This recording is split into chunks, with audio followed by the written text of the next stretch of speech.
are not keeping up. Real wages are near the lowest, the most negative, going back to 2008 because people's salaries are not keeping pace. How does the Fed parse out the lower income tiers that are most heavily affected by inflation at a time when they want a broader mandate with respect to the labor market? At 2:30 p.m., President Biden is meeting with the chief executive officers of a number of utility companies to talk about different utility priorities in terms of spending, in terms of the green agenda. As Anne Marie was saying, don't expect him to say Build Back Better, because that is right now a very sore subject, considering the fact they've not been able to push it through. And aftermarket, Disney is planning to report earnings. The chief executive, of course, Bob Chapek, is expected to speak on Bloomberg Television at 5:30 p.m. How are they dealing with the streaming wars and the consideration that Netflix isn't seeing the growth that it had been? Are they winning, or are they seeing the same kind of slowdown, John, as people to do other things than stay home and just watch TV? It's a very important question, and many of us have too many streaming apps. Tom, I know you're in that camp as well. Yeah, you're just going to have to see how this plays out. I see the revenue game, John. We don't need to get into it right now, but I just don't understand where the long-term profitability is. Let me know when you find it. We mentioned yesterday the movie Dog Something that's doing so well in the nominations has $208,000 of box office. It's a whole new world. Dog Something. Yeah, Dog Something. I don't know. Okay, Greg Staples joins us now, the head of North American Fixed Income at DWS Group, before someone screams in my ear and tells me to get there. Greg, you think that Chairman Powell is a plastic hawk. You've basically told me that before. You say we still believe Powell by nature is deliberative and dovish. Let's talk about that second D word, dovish. What convinces you that that's the case, Greg? I just think it's part of his DNA. I mean, he's been dovish for quite some time, and he's not the kind of guy that's going to be preemptive and shock the markets with, say, a 50 basis point hike in March. Listen, right now he's got that that dual mandate of the Fed really in his sights between lower unemployment and lower inflation, and inflation is revving up. And I think his tendency is going to be to support lower unemployment, even if it means accepting higher inflation. And I think that's actually what's going on in global central banks. Lagarde's got the same situation right now. She talks about being complacent, but she's not going to be rushed into a process. She's dealing with 5 or maybe even 6% inflation across the euro area, and she's going to let that simmer for a little bit longer. I think politically that's the way that they're being pushed. So the market's at 5, Greg. Where are you? In terms of inflation? In terms of rate hikes this year. Oh, interesting question. You know, I think that that's the way to be right now, but I actually think that the market's stabbing a little bit in the dark. You've got this beast that called inflation that's out there, and how many stabs does it take to slay it? And right now it's 5, but we really don't know. We're going to have to look at real-time indicators. We're going to have to look at things like commodity prices, real-time economic data like jobless claims. You're going to look at financial conditions overall. And it might take 2 or 3 to do it. It might take 6 or 7. I just don't think that the 5 is a robust figure. Yes, that's where we're at, but it's not something we're going to bet the house on. If, as John was saying, you do believe that Jay Powell has plastic talons in his pretend hawkishness, do you think, like Rebecca Patterson of Bridgewater, that they're not going to go far enough to stave off a more entrenched kind of inflation than the market currently is expecting? What they're probably going to do is be a little bit more deliberate. Listen, the data that we're going to be seeing in real time, first quarter data, is going to be inconclusive. It's going to be checkered.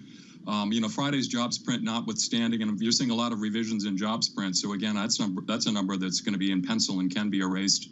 We're starting to see softness in housing. Look at this morning's mortgage application number is weak. Consumer spending is down a little bit, and it makes the decision framework for that March meeting more complicated. Yes, they're going to hike. Yes, they'll probably hike in May. But then in the face of potentially softer data, which we think we'll see, it's not out of the cards that they'll pause for a while, see how things play out. And that might end up, running out the clock, and we could see 3 or maybe even 4 hikes in 2022.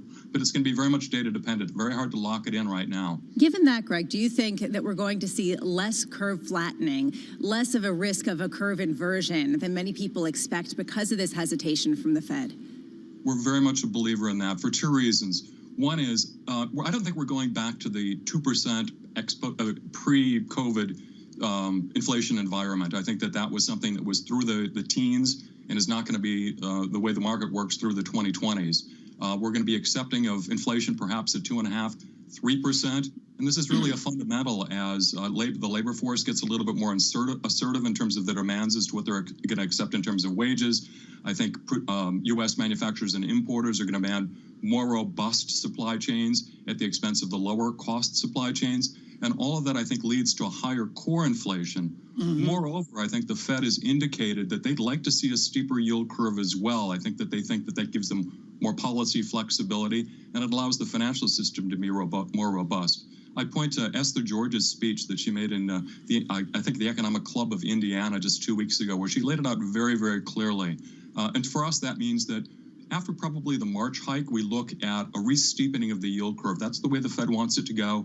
That's the way with higher embedded inflation is going to push us. Well, to Rebecca Patterson an hour ago at Bridgewater, Greg Staples, who said, look, a year out, we're going to be at a 5% center tendency on inflation, and that's above what you're talking about, 3%, et cetera. How do markets react to that? I mean, do you just price in bond price south, yield up, bond bear market?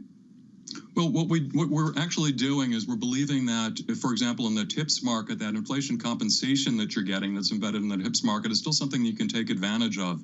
The market forward market for inflation is still very subdued. If you look at 5-year inflation, 5-year forward, it's very much stuck in the 240, 250 range, and it hasn't moved amazingly over the past 6 months. So the market still believes that inflation is going to come right back down to pre-COVID. We're not so much so convinced of that. We think inflation can still be high. But the problem is if you buy TIPS, you still have that real rate exposure. And we do think that real rates are going to continue to trend more positively.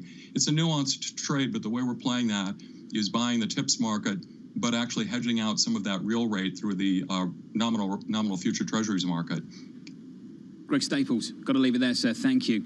Important trade at the end there as well of DWS Group. These headlines coming from Boris Johnson, the Prime Minister in the House of Commons, addressing a Q&A session. Of course, it's that time of the week over in Parliament in the UK, saying that he basically indicates, Tom, this morning that COVID restrictions will be lifted at the end of February, and he'd announced a plan for living with COVID on February 21. I have no idea where that phrase came from, John, but that is the heart of the matter. The Prime Minister, whoever came up with that phrase, has nailed the endemic nature of this, and you wonder if we're going to see that from the governor of New York State today. Getting away from these restrictions, Lisa, in a more complete, fuller way in the coming weeks, maybe. Your question about politics versus health policy is a pertinent one for this one as well, and I do wonder how much this is because he's highly embattled. Yes, there is a real scientific reason for why to lift this. At the same time, you know, you're not hearing the same sort of message from a lot of health officials. I don't know. I think it'll be interesting to see whether people absorb this in the way that they want them to. The very fact that you're asking that question this morning, is it the politics or is it the science? Isn't that a problem in and of itself? It's a problem from the beginning of this pandemic, which is that the politics, and you've said this better than anyone else, John, that basically they've mixed the politics and the science, saying that we didn't need masks when it was really that they didn't have enough N95 masks at the very beginning, and just a series of issues that leads people to question what the motivations are and then what they should do, and sort of taking their own cues. And that question, Tom, is being asked of Democrats this morning as well. Is this about the science, the improvement in the data? When you look at the data, things have improved. Undeniably, but also they're suffering in the polls too. John, I'm sorry. I'm going to go to the classic Camus. There's 2/3 of the way through the plague where society in the little town all falls apart. That's where we are. It's about politics. It's about science. It's about exhaustion. It's about all of the above. Tom Keene, Elisa Bravis and Jonathan Ferro. Your equity market looks okay this morning. Better than okay. Up 0.9% on the S&P, on the Nasdaq 100, up by 1.3%. This is Bloomberg.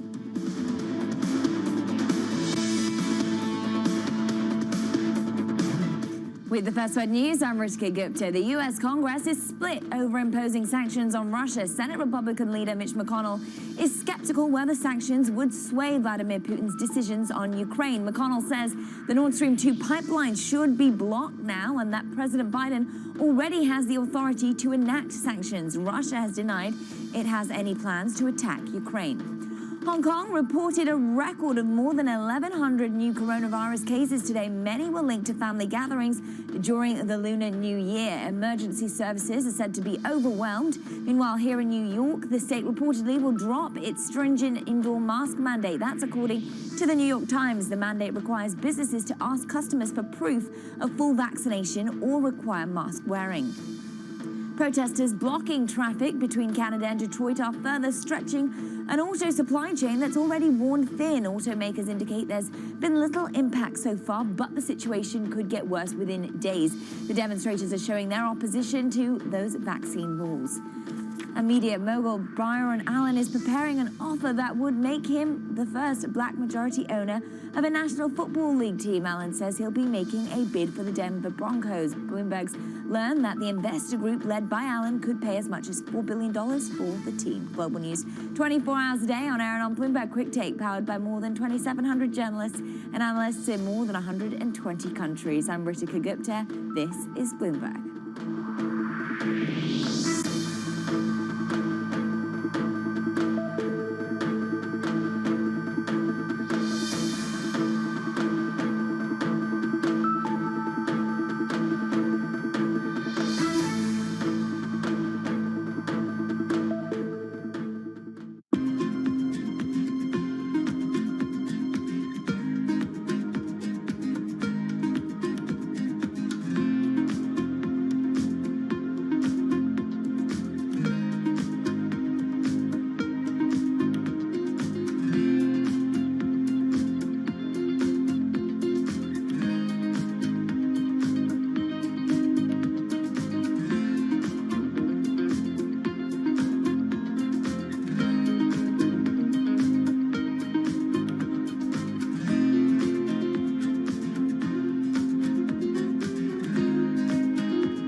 Is this going to primarily be chips for your own business, or is this going to be more centered around the foundry business and external customers? It's going to be both. And what we said today is we're announcing 2 fab modules.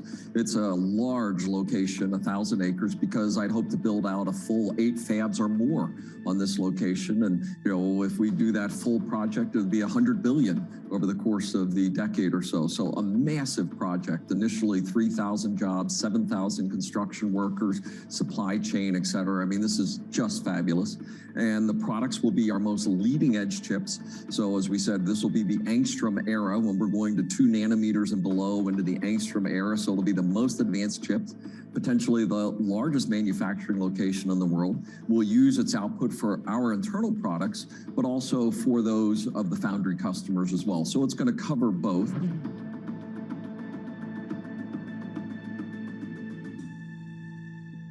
Bloomberg has enhanced search on the terminal to deliver what you need when you need it.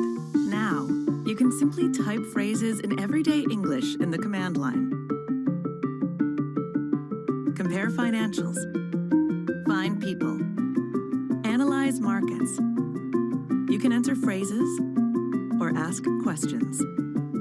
What do you want to know today? Ask a question or visit SearchGo to find answers now. BSO Now is your online home for weekly Boston Symphony Orchestra and Boston Pops performances. See new concerts that go behind the scenes, plus acclaimed archival concerts. Visit bso.org/now, where the music plays on. BSO season sponsor, Bank of America.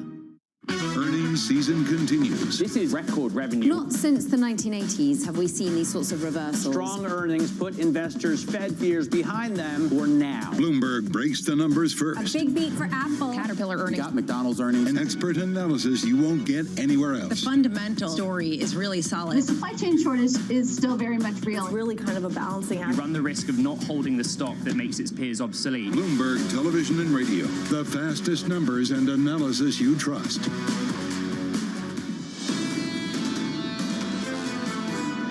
We in the Senate and the House are working to pass bipartisan legislation to make it absolutely clear that if Putin invades Ukraine further incursions, he will face punishing economic sanctions.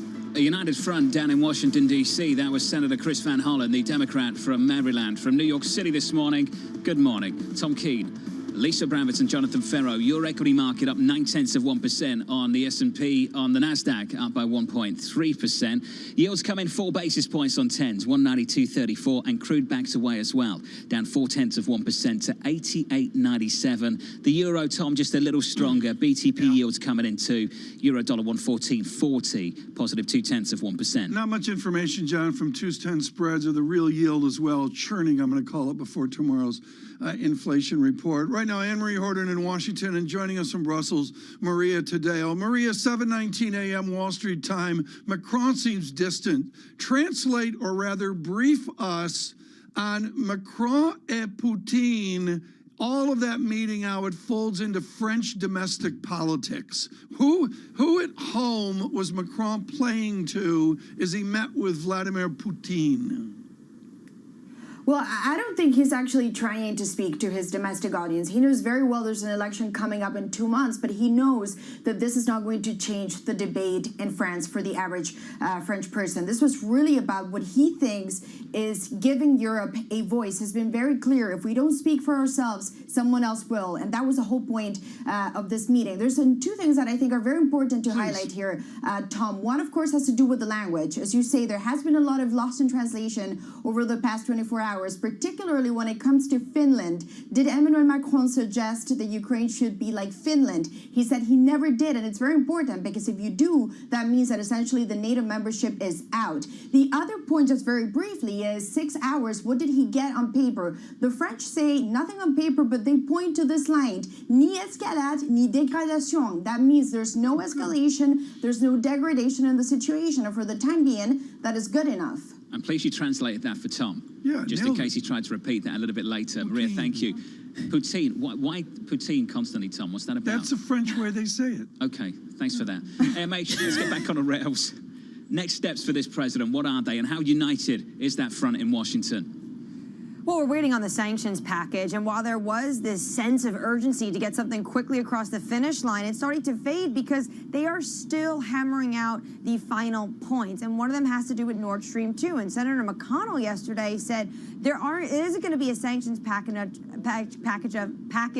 big enough to deter Putin, and he said that the administration should take action on Nord Stream 2 now. It does seem that everyone is on board in terms of sanctioning, but the real question is, should they sanction now, some of these harsh sanctions, or should they wait? Should they be prospective, or should they be strict deterrence? That is what they're waiting on, and then it has to go to the House. So you're looking at weeks because they're going on recess in a few short days. Maria, what's the latest on Nord Stream 2 now that we are hearing about that from Anne-Marie? And frankly, we've been hearing about that from President Biden with no denial, at least, from Olaf Scholz. I mean, how much is Germany really on board with saying, you know, if you aren't going to play nice, we're not going to accept your oil through Nord Stream 2? Look, Lisa, this is very important because the Germans do feel that there's a lot of misconceptions about their foreign policy, particularly in America. And there's a reason why Olaf Scholz decides to speak in English and go on CNN. He wanted to send a message to everyone that Germany is fully behind NATO, and that, by the way, they're not sending weapons, but they're sending billions to Ukraine. When it comes to Nord Stream 2, I was quite baffled that this always gets put down to, is it a yes or a no question? The reality is, for the Germans, it's much more complicated because this thing is built, is huge. The contracts are out there, and the German government knows that one way or another, the taxpayer is going to have to pay. So for them, this is not a yes or no answer. And by the way, I would say it's pretty clear now that if there's an invasion into Ukraine, there is no way the German regulator is going to approve this. So I would say not to give too much credit perhaps to Olaf Scholz, but the point that the Germans make, Nord Stream 2, this is not a black or white question, and by the way, we're not going to prove it for the time being. It's actually very factual. Anne-Marie, how much has the U.S. actually done toward releasing some reserves or shoring up other reserves elsewhere that could get directed to Europe in the case that this does escalate to some sort of fissure in the connection, the oil connection between Russia and Europe? We're already seeing it overnight. NHK was talking about how Japan is starting to divert some of those shipments they were going to take on LNG to Europe in case of an invasion of Ukraine. So the administration and EU officials going around talking to LNG producers and as well as those customers is starting to take effect. If you look at what the NHK is reporting for Japan overnight.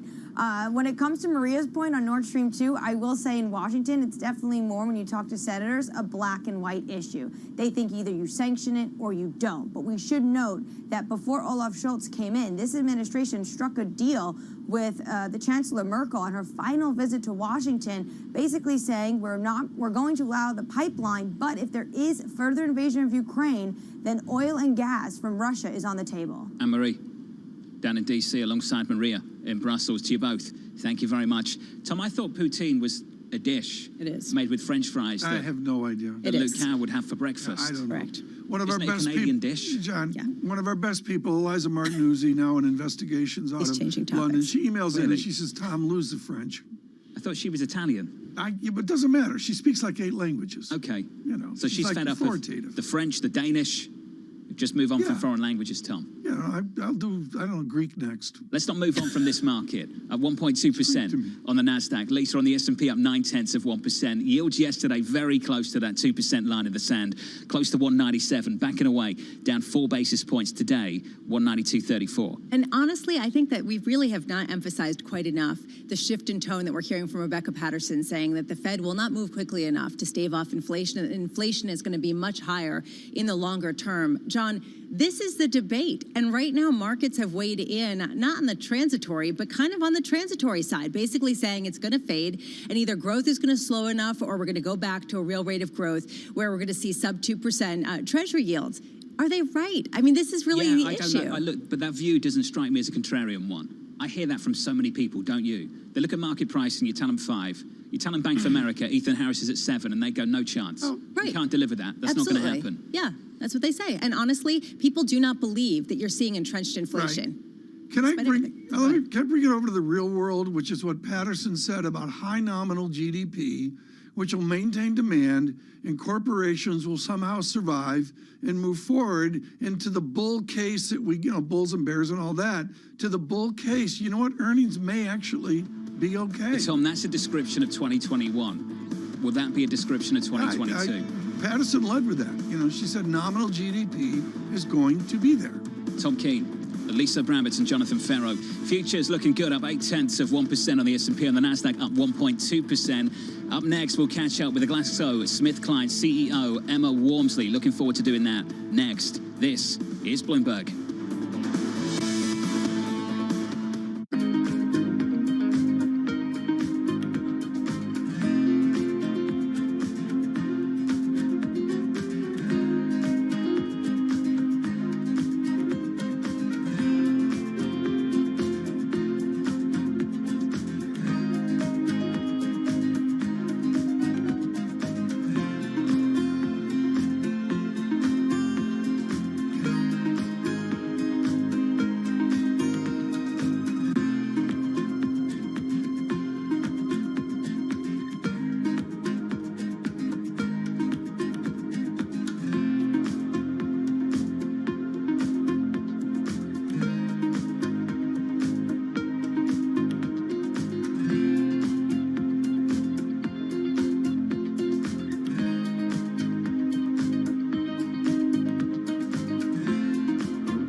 U.S. has announced it's moving 8,500 more troops to Eastern Europe.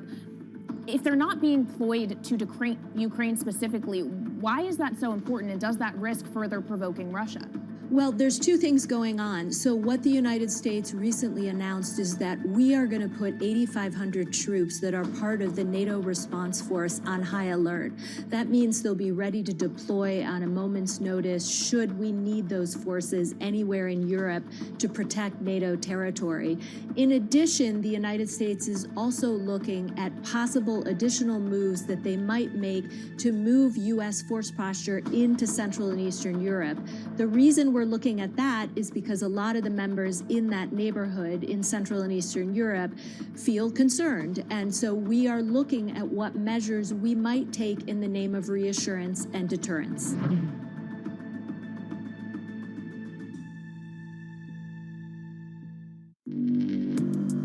Access the financial world on demand.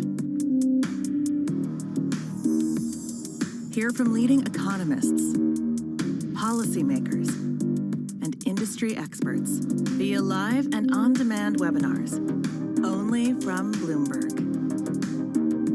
Start exploring to see what's moving the markets. Visit Bloomberg.com/webinars.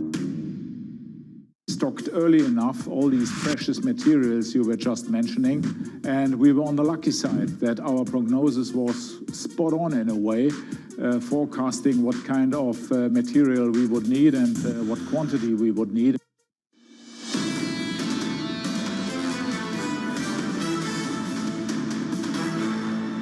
2 hours away from the opening bell, live from New York City on TV and radio. Here's the price action. Let's start with equities, up 0.8% on the S&P 500, on the Nasdaq 100, up 180. We look good here, at 1.2% on a Russell to small caps, up 8 or 0.9%. Can we sit on the bond market just for a minute? Look at this move in treasuries. We back away from the recent highs. Yesterday, getting close to 197. Yields in now, 4 basis points on 10s to 192.52. In a couple of basis points on 2s, Lisa, to 131.78. Just going into CPI tomorrow, backing away from the recent highs. And just to give some perspective, people were saying that the bigger surprise would be a downside surprise to the number, and the reaction would be more significant in markets. I have to think people are trying to get ahead of that at a time when so many people don't see the United States growth rate and, frankly, inflation breaking out so materially over the longer term. 7.3% is the median estimate going into tomorrow. 7.6% the high, 7% is the low. If we switch up the board, let's get a flavor of Europe this morning. For 7 straight sessions, Italian yields higher, then Italian yields come back in. The euro's still positive by 0.2% to 114.37. This is the call that comes from Morgan Stanley, Tom. We expect EU equity outperformance to continue, given a fairly benign macro backdrop, bullish EPS trends and PE ratios that have largely normalized already. The ECB pivot reinforces value rotation, and we stay overweight the financials, the commodities, the telecoms, and the FTSE.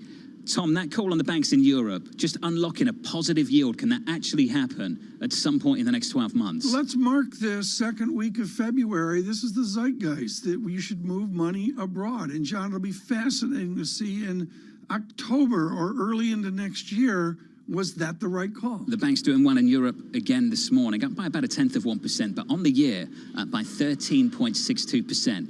That's the price action. Let's get you some moves and welcome in Kriti Gupta. Morning, Kriti.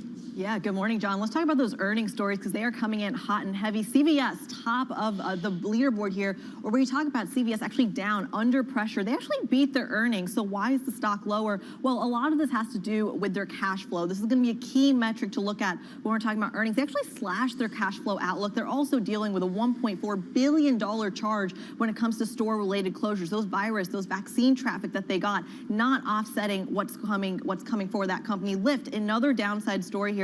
Once again, they beat their earnings. They showed some positive revenue, but their ridership numbers, that is really the hiccup there. 20 million was the estimate. They're coming in with 18.7 million. But I think the most interesting story this morning is Chipotle, because it's actually up 6% in the pre-market. They actually hiked prices in December by 4%, and and they're actually able to offset some of those rising costs in terms of labor, as well as meat, and even avocado prices, which have been skyrocketing. Chipotle actually being able to offset it, pass on those costs to the consumers. I think this is actually the most fascinating story when it comes to margins and how much the customers can digest. Let's talk about the other side of the trade, though, which is going to be those tech companies. Global Foundries, another story of a chip maker really reaping in those profits. This is, of course, the largest U.S. company that makes those made-to-order semiconductors. They beat their earnings. The CEO coming out and saying, well, the industry is just not prepared. They haven't added that capacity to absorb the demand that's currently here and that's coming. Microsoft and Mandiant is the other story I want to talk about in the deal space. Mandiant actually higher, 1.3% in the pre-market. This, of course, coming off of Bloomberg reporting that Microsoft may be interested in a deal for the cybersecurity company. Kriti, thank you so much. I want you to think of Bank of America and the long-term roll-up of many banks into one giant bank. That could be GlaxoSmithKline. Yes, it's Glaxo from way back, and then Wellcome and SmithKline Beecham in there as well. But it's essentially a pharmaceutical and consumer roll-up that is challenged. Emma Walmsley is of L'Oreal, and of course, the chief executive officer of GlaxoSmithKline. She and John Farrow, in a conversation, John, Dame Walmsley is under a bit of distress. That is a beautiful introduction, Tom, and thank you for that. Emma, fantastic to have you with us on the program. Let's work through the outlook that we got from earnings this morning. The near-term outlook is good, forecasting earnings from the pharma and vaccines business to rise 12 to 14%. Citi came out with this in response. GSK's path to a higher multiple remains dependent on solving the post-27 growth rate as opposed to the near-term guidance. What's in the pipeline, Emma, that's going to satisfy those people?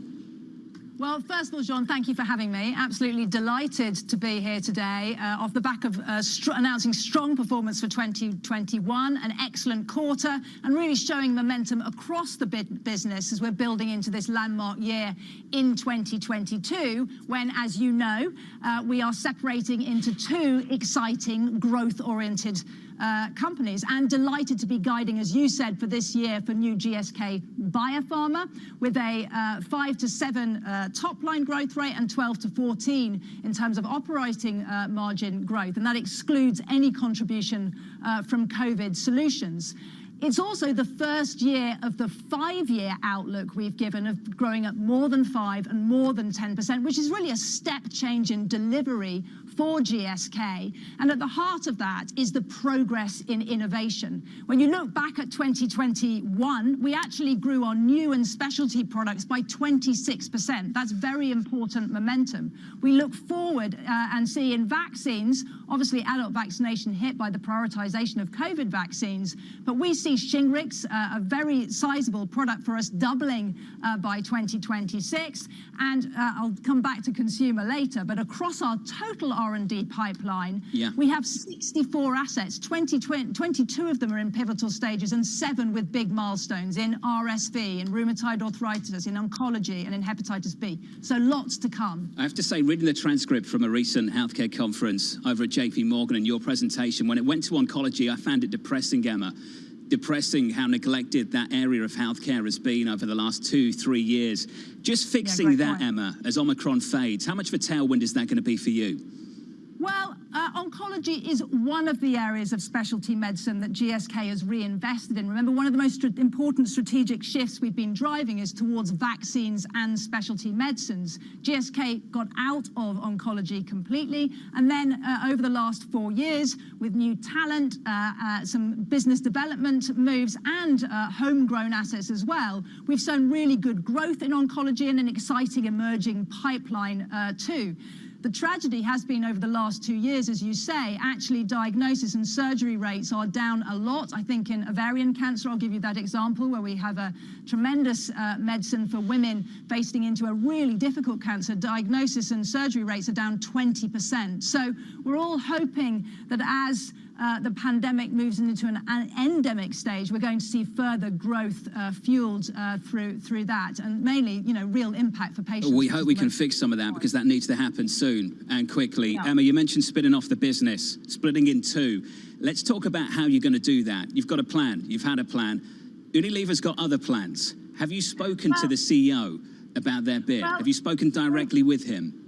We've been very clear and very public since the news on this emerged in our press release statements that obviously GSK's priority, in fact, since we announced the deal with Pfizer several years ago and our intent to demerge, our priority has always been about creating shareholder value. So when these unsolicited offers came in, obviously the board took its responsibilities to review them very seriously. And after that, we did reject them unanimously, alongside our joint venture partners as well, just for fundamentally undervaluing what we've built in this pure play consumer business, and particularly its future prospects for growth. We've had a lot of support, and some of it very public, from our shareholders, who we listen to and talk to a lot, about continuing with the plan forward in terms of a demerger that's in a matter of months. And we have a great Capital Markets Day coming up on the 28th of February, when we're going to bring a lot more visibility to the above-market growth prospects for this business, its sustainable margin expansion, great cash generation, and the truly unique portfolio and great management team. Well, maybe Alan has other plans for the end of the month. Maybe he has other plans to come back. Is he aware of what your price is? I don't expect you to negotiate with me right now, but does he know what your price is? We've been extremely clear that our priority is shareholder value creation. We've never disclosed any kind of price. Our focus is on making sure that we, prioritize our shareholders, that we unlock the balance sheet for GSK, and absent a better offer than the plan we're working on for the demerger, we're going to stay very focused on executing that successfully. You know what Elliott Management thinks? This is what they put out in a letter last year.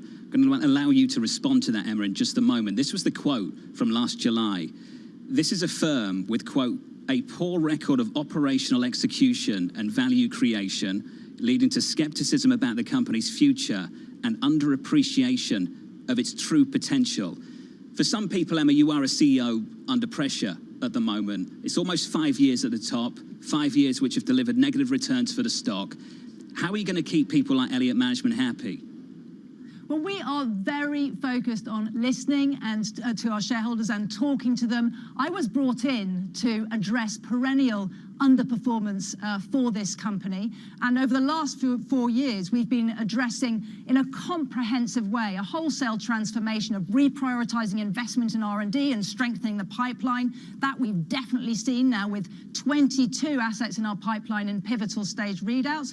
We have completely reset the group structure with this path forward into separation into 2 new companies, and most importantly, we're going to see all of that translating into meaningful growth.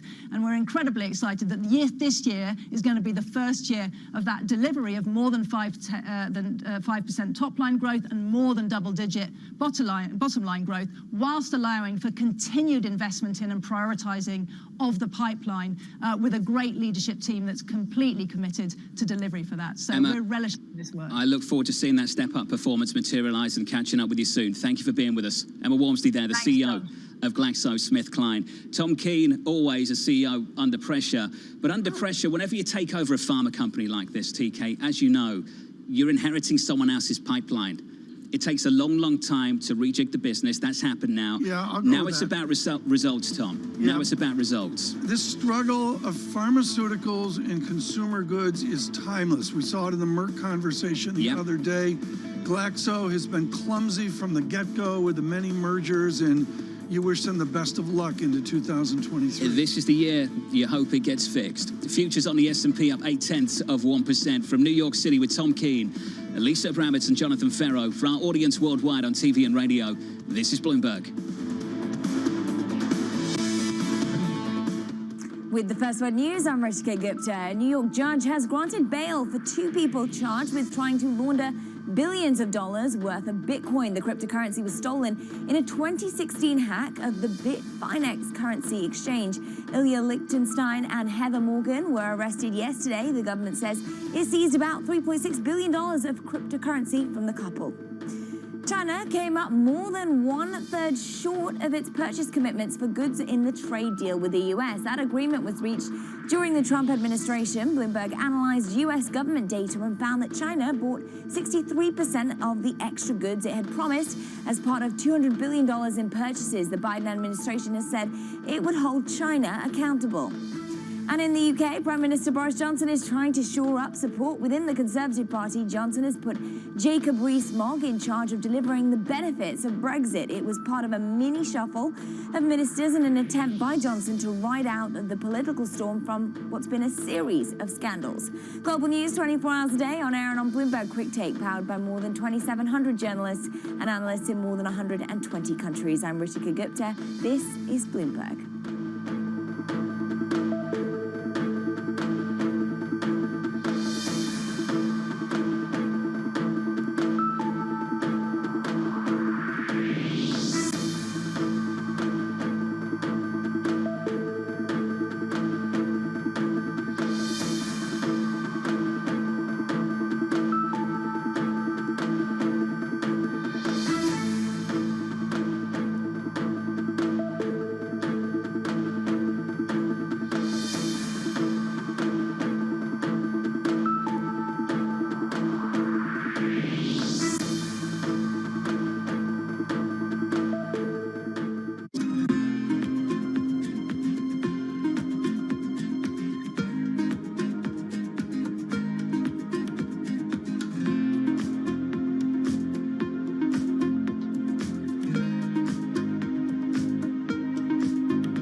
The Omicron variant and the latest wave have an impact on not only consumer trends, but your business. And do you expect the booster shots to make a difference? Yeah, booster shot will be make a huge difference. I think it's been accelerated by the huge leadership of the current Prime Minister Kishida. And I'm hopeful that our business will come back in Japan around perhaps mid-February to end of February, because we expect that peak time will come around that time. And then the government will shift toward the reinvigoration of consumer. That will help us. And we had seen the huge comeback of the business in December when the things were toward the normalization. So I believe the business will come back, and I'm very much hopeful. A lot's happening on Wall Street. It's the basic law of economics. The Fed is telling us this is transitory. Need to catch up? This is Bloomberg Wall Street Week. I'm David Weston. We've got the information and insights. David, you just hit the nail right on the head. From businesses most influential and instrumental. And that's the way you run good risk management. But we need to invest in our systems. Bloomberg Wall Street Week premieres Friday with replays all weekend on Bloomberg Television and Radio. How difficult was it to go to investors and say, invest, give money, put money into a travel tech company within this environment? It wasn't that difficult because TravelPerk is doing much, much better than the rest of the industry. In fact, we are at the moment growing at 4 times revenue of pre-COVID numbers. This is a market that over the past few weeks has made it clear it wants to go higher. It got a little spooked by the idea that geopolitical tensions are rising.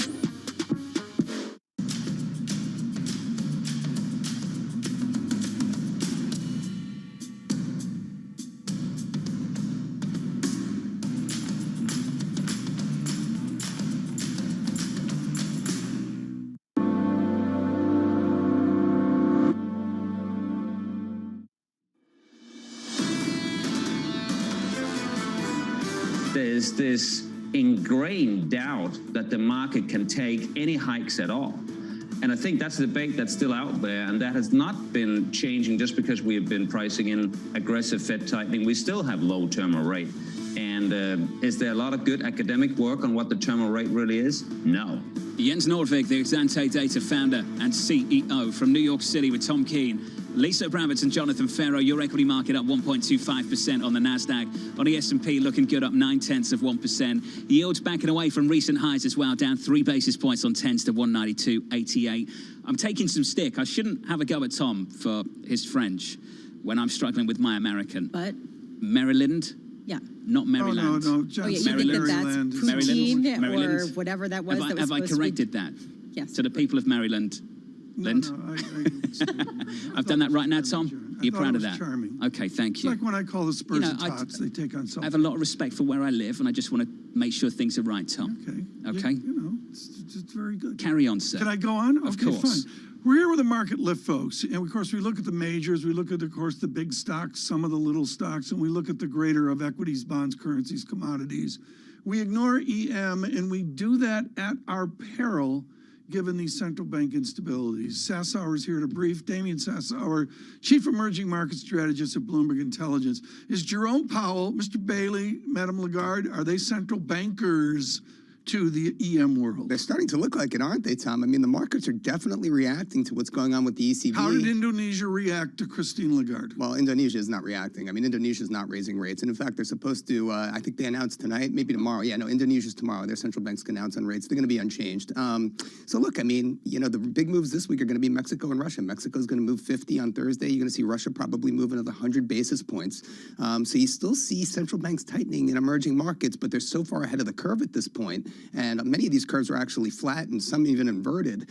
Yeah, I think a lot of it might be priced in and people are looking through to slower growth. The sum of your growth dynamics now versus what the IMF is saying, they always lag. We'll cut them some slack here. But is EM slowing?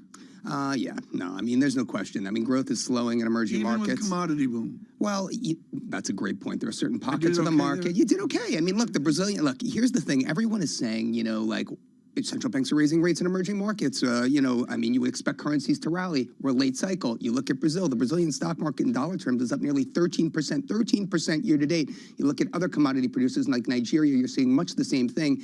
And people are saying, well, wait, a stronger dollar should mean, you know, rising U.S. yields should mean a stronger dollar. You're not really seeing that in the market yet, but I think that's more the value rotation we're seeing in global equities. And so I think a lot of these equity flows that are pushing into these late cycle economies like Brazil, like Nigeria, are really what's driving the currency moves here, Tom. How much are you concerned about the second half of the year and if China does abandon the zero COVID policy, if we get disruptions, if we get a slowdown and we get a PBOC that lacks some of the ability to really contain all this with drastic easing measures? Well, I mean, look, if the PBOC really does, I mean, if growth returns and the PBOC does really start to cut rates, I think that's actually good for emerging markets. But, you know, again, you know, China does not seem to be abandoning zero COVID. And at this point, it seems very political to me. So, you know, I don't expect a lot of help from the PBOC. Yes, we're expecting maybe 50 to 100 bips of cuts here in the first half, but it's going to be front loaded.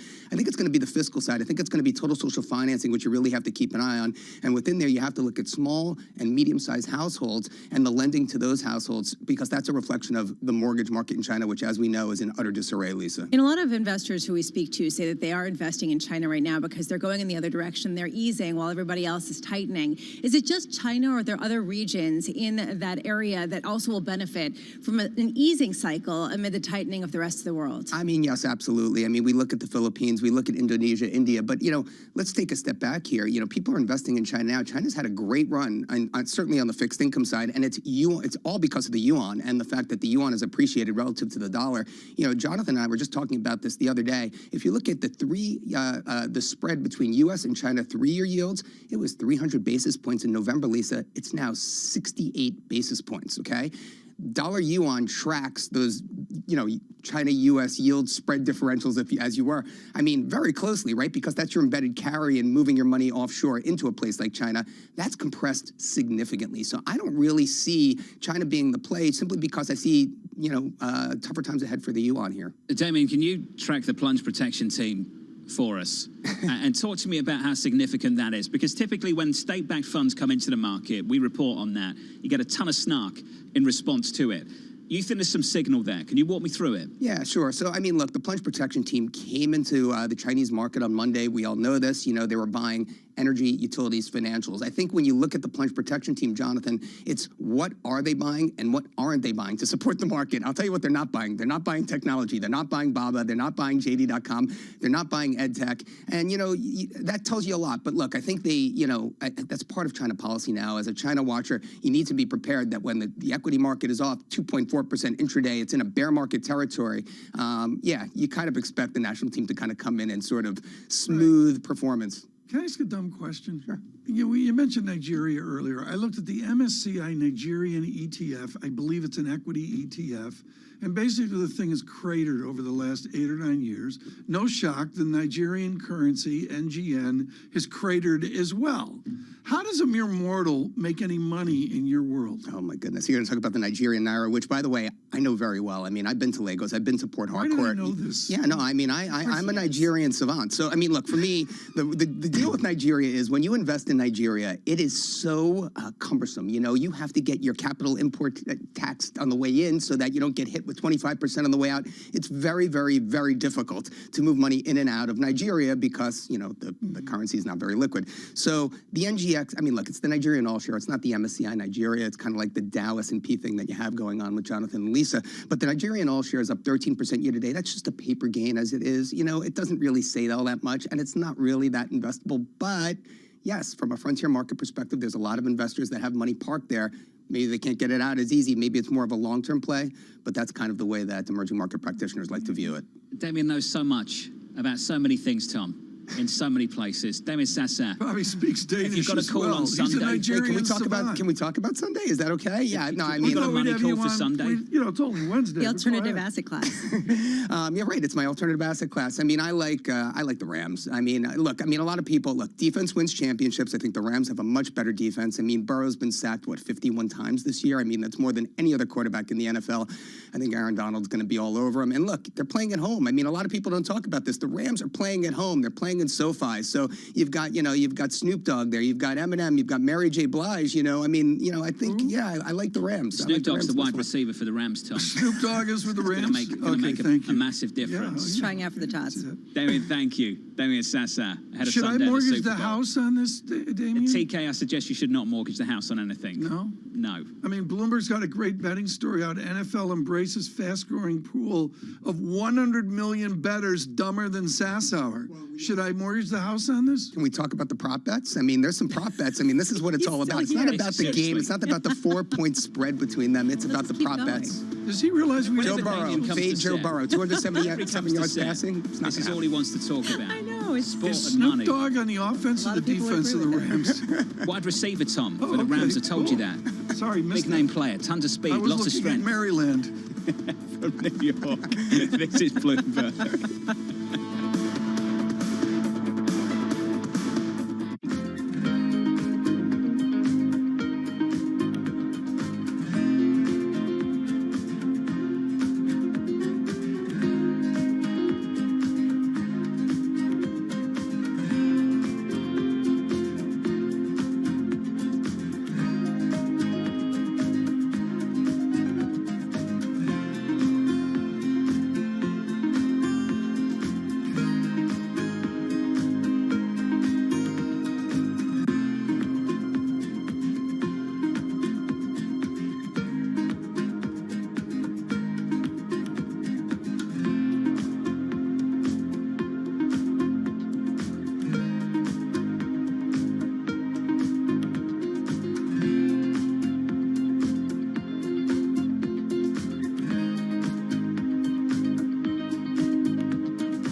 estudio, en nuestro experimento, no hemos pintado todos los edificios de blanco, sino estos más asequibles de pintar.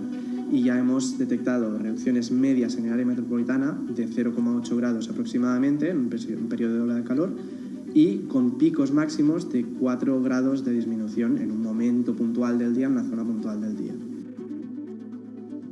Y como dices, en una ciudad como Barcelona funciona incluso mejor que las zonas verdes. Según las modificaciones, nos detectan incrementos, o sea, disminuciones de temperaturas mayores con tejados blancos que con incrementos de zonas verdes como tienen planteados el plan director urbanístico.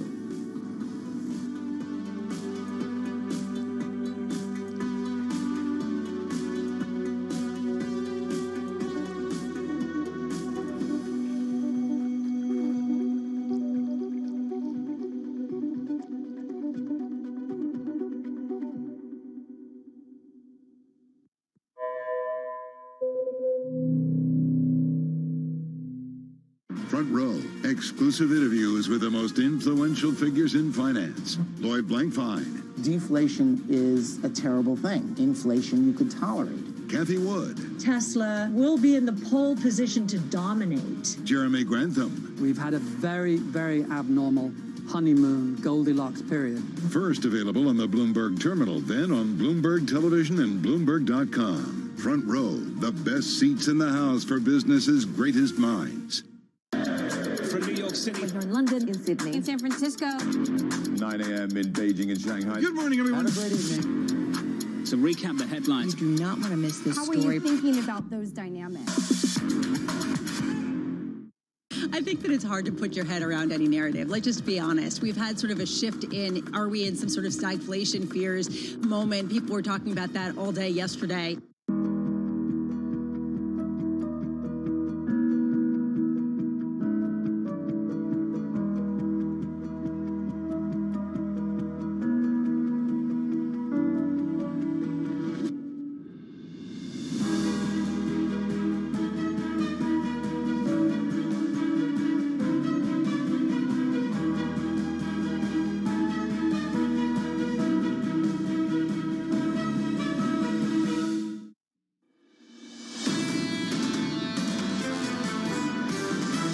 If inflation does continue to build and wages respond to it, the question will be, do central banks play catch up? Inflation pressures are starting to rise more precipitously. Consumers are putting money out of pocket, but they are getting less for more money. That is not a healthy consumer. Soft landing would be if you start to see these inflationary pressures come down. The Fed needs to move. The Fed needs to move quickly.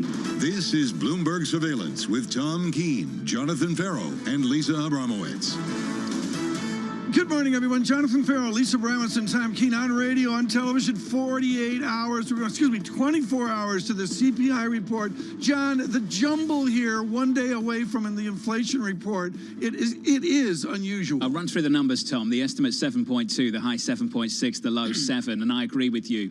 We're backing away from the highs we've seen on a 10-year Treasury yield, on a 2-year Treasury yield, going into a really important print tomorrow morning. I'm stealing this from Bramo, John. You're going to a successful 3-year auction that we had the other day, and there's other tea leaves out here about we're all going to get over 5, 6, 7 rate increases and get onto some normality. And we see it in the equity markets and NASDAQ on a tear. Well, how many hikes does it take to get back to normal? I know Bramo's looking at this one as well, TK. Just the mask mandates. Slowly getting chipped away at, then all at once in the last week in this country. Lisa, I'm not going to put it front and center, but the kids, no masks in a week or so. Well, perhaps. We haven't actually heard whether the mask mandate is going to be lifted in 2 weeks when it expires or has to be up for renewal in New York State.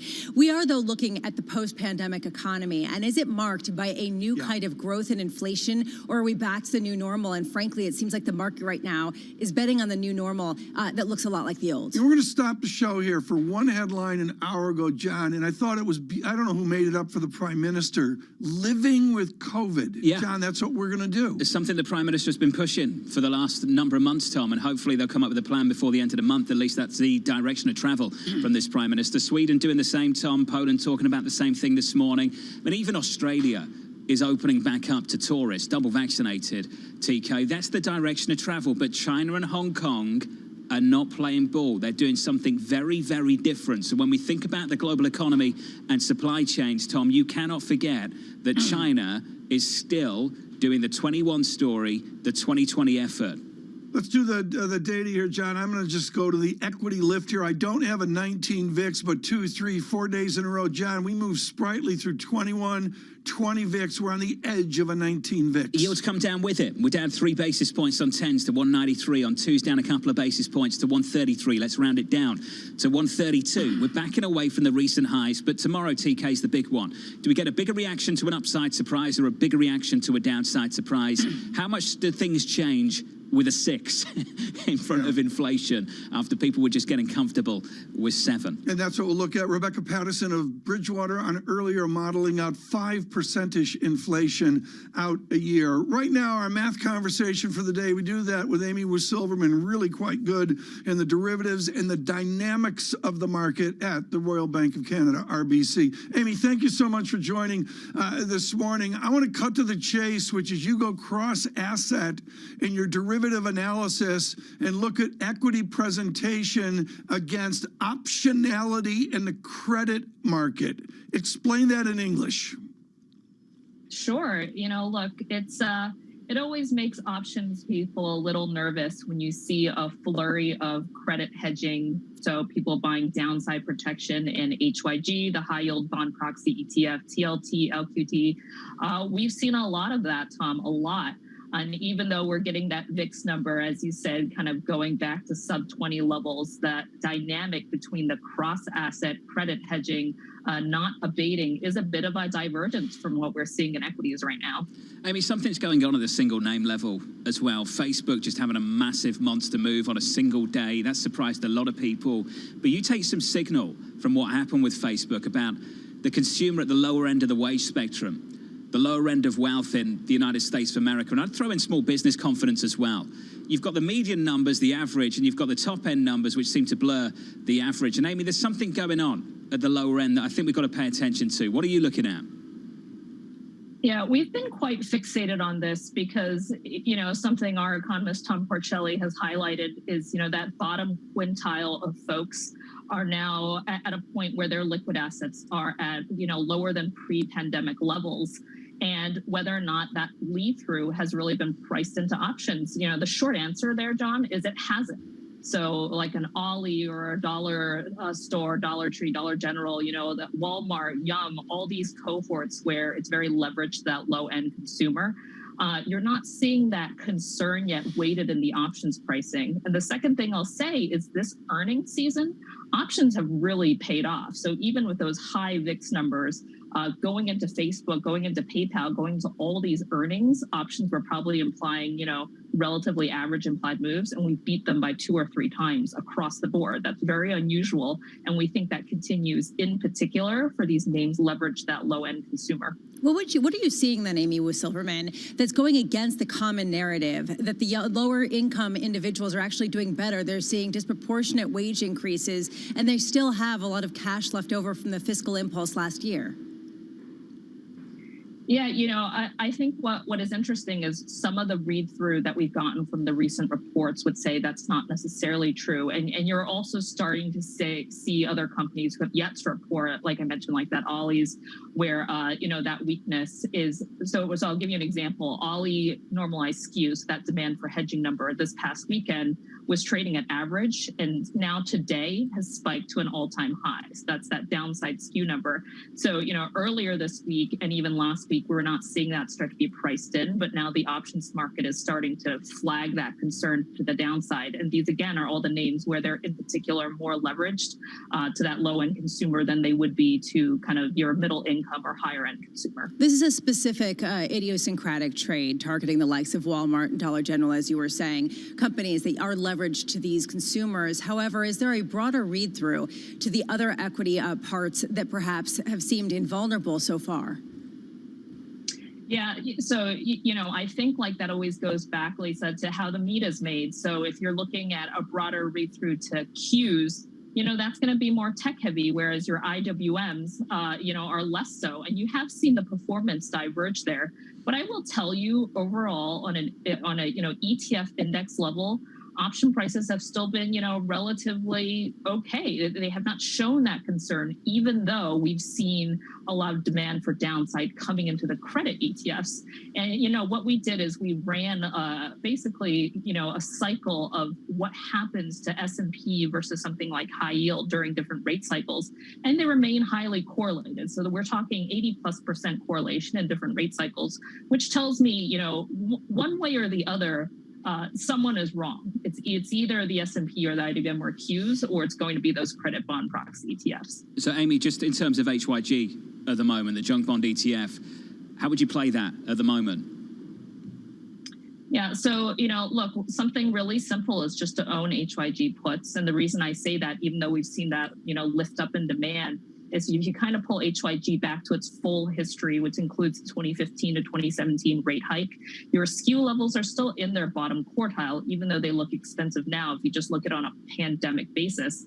And one wrinkle I think you guys will remember is HYG was one of the names the Fed was buying in their facility last year. So I think to some degree, those numbers in the last 2 years are very skewed because HYG and other ETFs were actually being purchased by the Fed in the facility, in and around this time, which is how most people look at their windows, which is why I think you go longer dated and you see that skew number is still relatively inexpensive, which means hedging is still relatively inexpensive. Really important conversation, Amy. Thank you.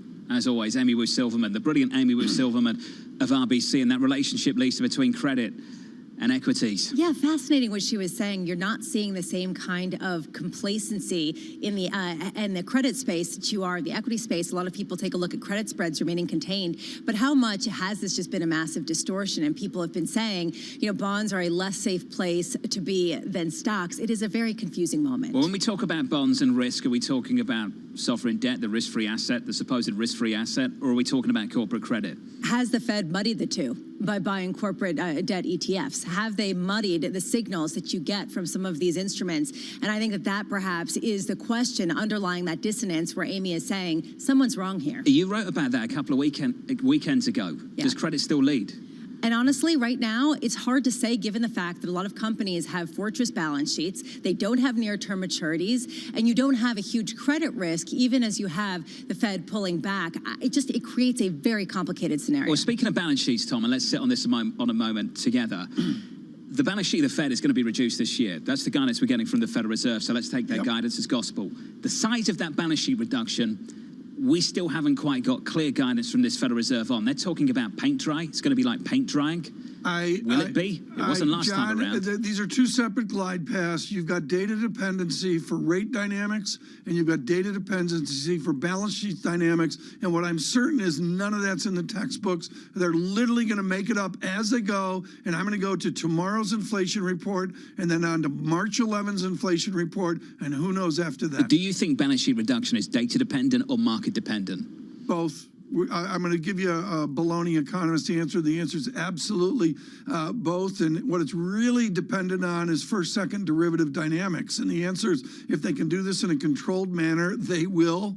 They will experiment. If they fail, they'll stop. I would suggest that the data's already in, Lisa, and they feel like they're late on QE, on tapering, and on getting to that balance sheet reduction. The key issue right now will be how much inflation comes down over the next few months, right? The pace of it, the direction of it, if it does materially normalize to a rate that they're comfortable with, they might back off a little bit more. Elisa Bramage, Tom Keene, Jonathan Ferro, futures up 1% on the S&P, on the NASDAQ up by 1.4. It looks good.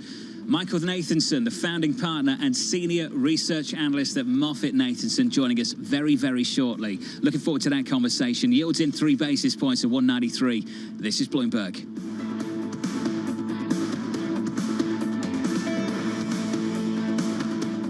With the First Word News, I'm Ritika Gupta. The U.S. Congress is split over imposing sanctions on Russia. Senate Republican leader Mitch McConnell is skeptical whether sanctions would sway Vladimir Putin's decisions on Ukraine. McConnell says the Nord Stream 2 pipeline should be blocked now and that President Biden already has the authority to enact sanctions. Russia has denied it has any plans to attack Ukraine. Hong Kong reported a record of more than 1,100 new coronavirus cases today. Many were linked to family gatherings during the Lunar New Year. Emergency services are said to be overwhelmed.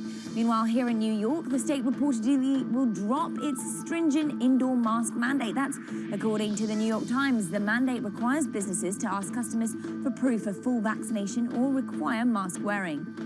Protesters blocking traffic between Canada and Detroit are further stretching an auto supply chain that's already worn thin. Automakers indicate there's been little impact so far, but the situation could get worse within days. The demonstrators are showing their opposition to vaccine rules. And media mogul Byron Allen is preparing an offer that would make him the first black majority owner of a National Football League team. Allen says he'll be making a bid for the Denver Broncos. Bloomberg's learned that the investor group led by Allen could pay as much as $4 billion for the team. And at a time when inflation is running high, your coffee is, well, about to cost more. Coffee futures have climbed to the highest in more than 10 years in New York. The cost of beans have more than doubled over the past year because of dry weather in Brazil, supply chain problems, and freight costs. Global news 24 hours a day on air and on Bloomberg Quick Take, powered by more than 2,700 journalists and analysts in more than 120 countries. I'm Ritika Gupta. This is Bloomberg.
Bloomberg has enhanced search on the terminal to deliver what you need when you need it.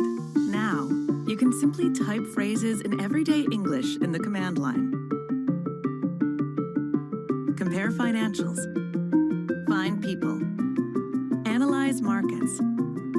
You can enter phrases or ask questions. What do you want to know today? Ask a question or visit SearchGo to find answers now.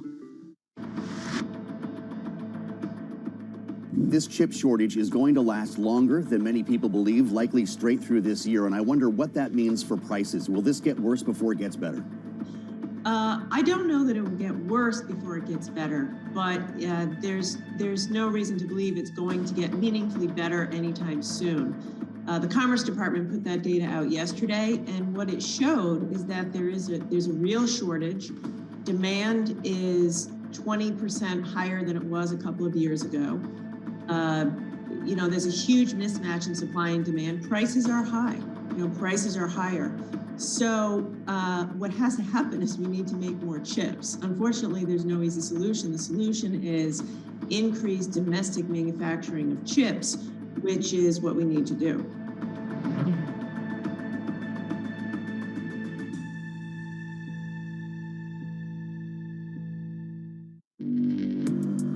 Access the financial world on demand. Hear from leading economists, policymakers, and industry experts via live and on-demand webinars, only from Bloomberg. Start exploring to see what's moving the markets. Visit Bloomberg.com/webinars. The capital markets can really help the shift to sustainable and decarbonized global economy. What are you noticing in that as ESG is now the buzzword literally everywhere? It is definitely the topic of conversation in most meetings I have with company CEOs, with investors, with industry groups. It's amazing. I think what we've seen during this period of time is that communicating via video is not a fad. We are using it in all aspects of our lives, for work, for learning, for communicating, for staying in touch. It's really a reminder, isn't it, just how sensitive the markets are to any commentary about trade. We did see some pressure on the yuan, we did see some pressure on the futures. That is now being reversed.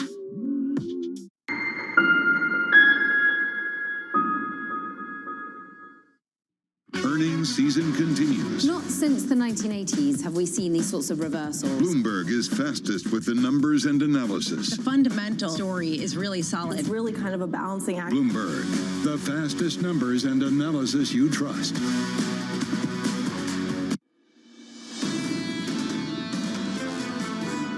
Let's face it, I mean, the U.S. consumer, powered by stimulus, has been the hero of this economy over the last year and a half. So looking forward, inflation has, I think, a real threat to sort of slowly take the wind out of that sail. Is that already happening? The call there from Lara Raim, the FS Investments chief U.S. economist, with Tom Keene and Lisa Abramowitz. I'm Jonathan Ferro. Your equity market positive, 1% on the S&P. On the Nasdaq, up by 1.4%. Yields backing away from recent highs on 10s. The high of yesterday, 196.86. That was your intraday high. Right now, yields lower 3 basis points to 193. Backing back down on crude as well, down 0.75% to 88.65. The recent high there on Friday's session, intraday 93.17. We're down about $5 since then, TK. We've come back in $5 or $6. Right now, we're going to digress to revenue and profit. We do that in entertainment with Michael Nathanson. We could have a 2-hour conversation this morning on the Olympics, on what we're going to see Sunday at the Super Bowl. No, on Disney. And I want to go back, Michael Nathanson of MoffettNathanson, to November 12 of 2019, when everybody said, oh, yeah, another worn-out Star Wars franchise. And out Disney Plus came with The Mandalorian, which was a huge success. They've continued that. They did that in the August meeting. Are we going to see another blowout Disney moment this afternoon? Hey, Tom, I'm not sure, because I think what's happened here is that they've pulled forward a ton of demand from their core fans. And what we've seen in Disney Plus is, in the U.S. anyway, it's definitely stalling. Growth is stalled. And we want to hear more about their expansion of their content, to move to other, not other verticals, but it needs to be broader as a service. They've done a great job in delivering for the people who love Pixar, Star Wars, Lucas, on Marvel. They need to broaden it out. So, that we think is going to be the focus of the call.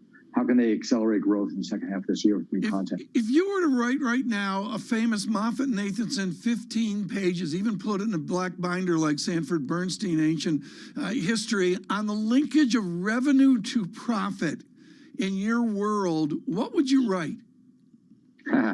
Well, the old world we came from, the linear world, was incredibly profitable, and you can drive profits without a lot of revenue growth. But in this world, streaming, you have to spend in advance of revenue growth. It's a completely different model, right? So it's like you're looking into a chasm of spending, and then you hope that you can start driving revenues after you invest. So it's a completely different model. And this transition is going to be challenging for all these companies, because they have to basically believe that there's a revenue model there, before they, that comes after the spending. Michael, how much are we seeing a lot of the spending and, frankly, the profit that people were expecting from Disney Plus get downplayed, and the parks really taking over in a new way as experiences come back online? Yeah, it's really funny. Here's the challenge in the streaming world. They're doing a great job in the parks. Park numbers are going to be really strong. But people turn to their press release and look at one number, Disney Plus subs, right? So the entire organization is keyed on one number, which I think is flawed, but that's how the market's treated these things. So the parks are going to show incredible strength this quarter. Pricing, is up. Volumes will come back. The park will be the story on the earnings front, but in terms of what drives the stock is going to be the Disney Plus takeaway. And Michael, does that make it a more volatile stock? We saw that with Netflix in years gone by. It was about the subs, it's about the subs, it's always about the subs, but getting some clarity, some visibility on them is tremendously difficult. So on any given earnings print, stocks all over the place. Is that the new Disney? Oh, without a doubt, Jonathan. In 2020, what I got wrong, I downgraded the stock in May of 2020 on the thought that all their earnings drivers will be hit by COVID, which was true. But because of the take-up of Disney Plus, the stock went from 100 to 180 really quickly.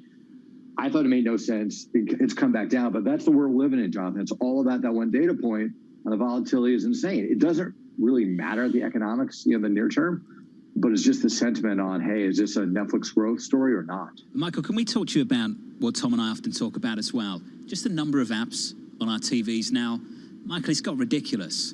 When we talked about penetration before, it was about market share. It was about how many could we have. And now I'm sitting here thinking about how much can I spend? Tom, I'm talking about $5 on what? Paramount, another on Peacock, TK. I'm losing count, Tom, at the moment of how much I'm spending on monthly apps. Yeah, I mean, that's the way it is as well, as we got this, and we're dropping them, and there's been, I think, some good work on that as well. Michael, while we got you here on the Olympics, on NBC's ratings, is the Olympics done as a TV enterprise? Well, Tom, we talked about this before from the summer. I think the Olympics are done in Asia Pacific for the U.S. as a ratings driver. I think once you get back to European time zone or U.S. time zone, it'd be a different story.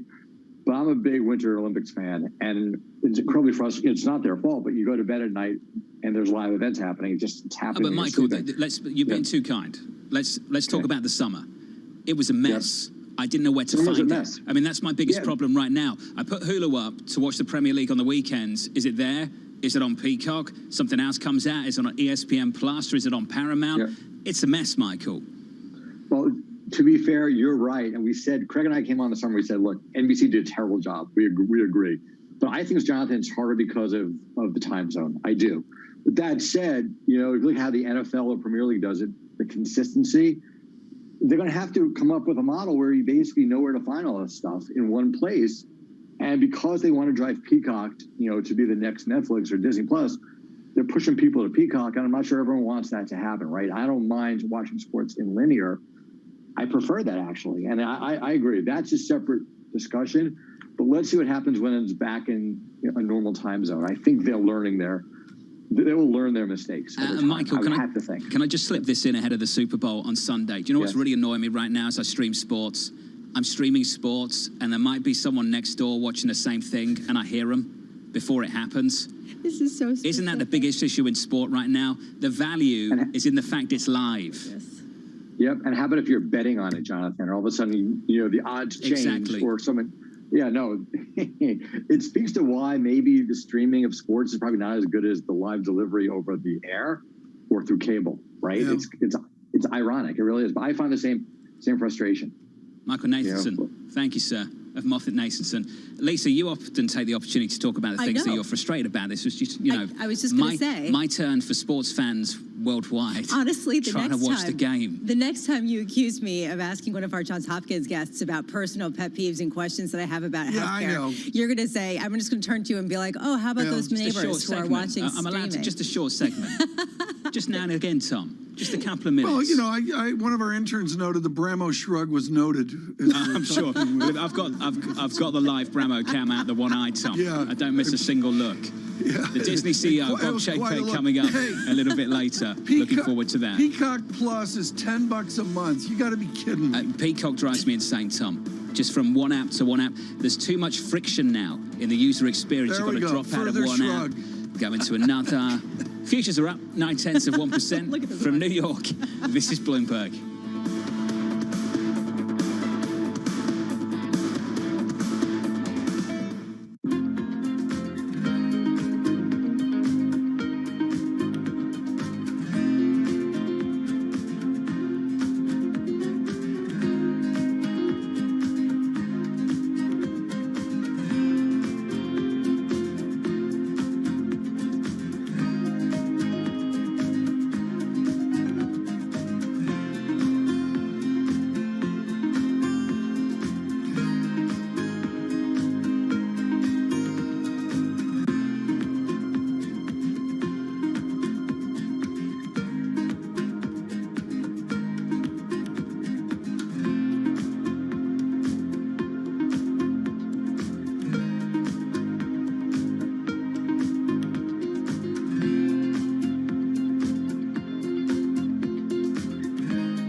know that it's highly transmissible. We know that 2 doses of vaccines, Pfizer vaccine specifically, neutralize the virus, but not as efficiently, because various studies showing that reduction up to 40-fold, meaning that a 3rd dose is a must for it to successfully neutralize the variant. What we don't know is still that what are the effects of mix and matching between vaccines, and what are the capabilities of antibodies produced from this mix and matching in neutralizing Omicron. Because as we know, many parts of the world use different types of vaccines. And that would be a great data to look at.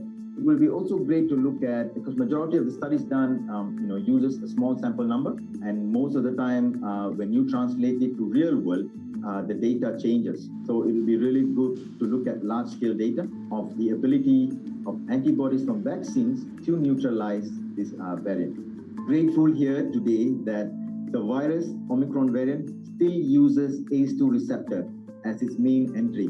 It means that all of the vaccines which are designed with spike in mind still works. Imagine if it uses a different receptor other than ACE2. None of the vaccines would work today. So I think that is the best news that we got from all these studies which came recently, the past couple of days.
No more rants, I promise. Tom Keane, Lisa Bramis and Jonathan Ferro. Bramo told me off.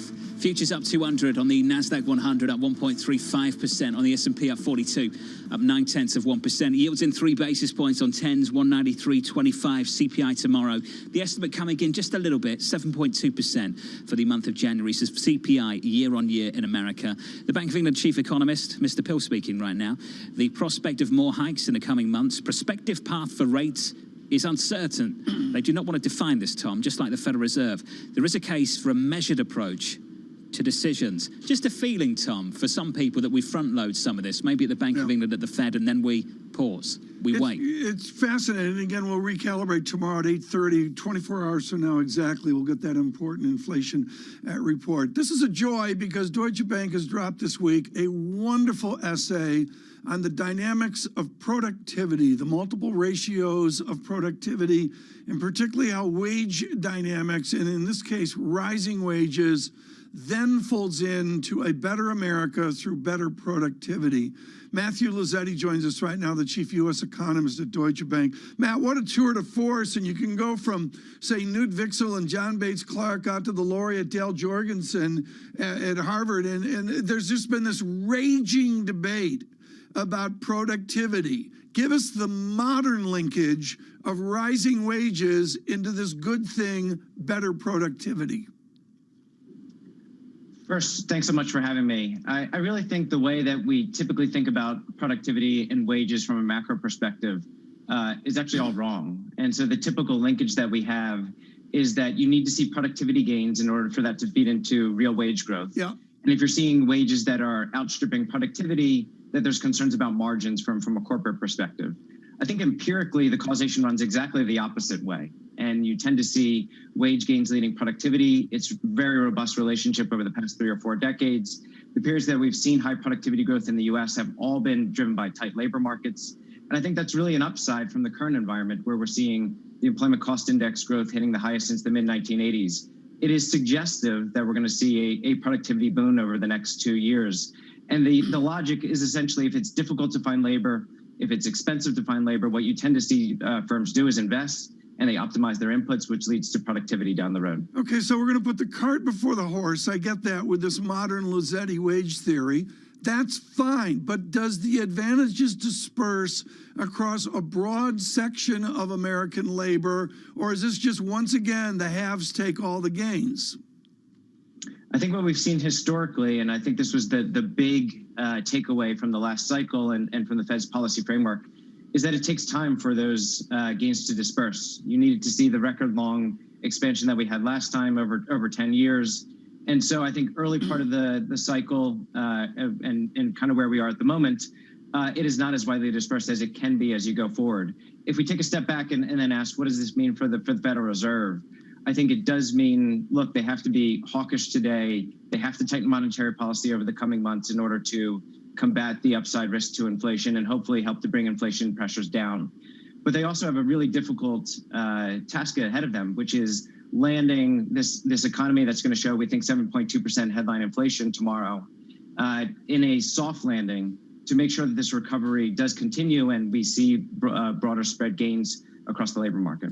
Matt, I'm trying to dovetail your idea here with what we heard from Rebecca Patterson and what we heard from RBC's Amy Wu Silverman. Rebecca Patterson coming out and expecting a 5% inflation rate in the next 12 months or 12 months from now. Amy Wu Silverman saying she's seeing weakness among consumers that perhaps is not getting priced into the market yet. Can you square these two opinions with the Luzetti call? Sure. So the way that I'm thinking about the inflation side of things, and we have 3% core PC inflation for the end of this year.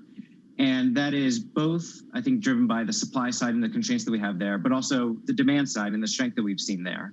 I think we've seen some recent evidence on the goods demand side that is beginning to dissipate, which I think is somewhat of a welcome event or realization from an inflation perspective.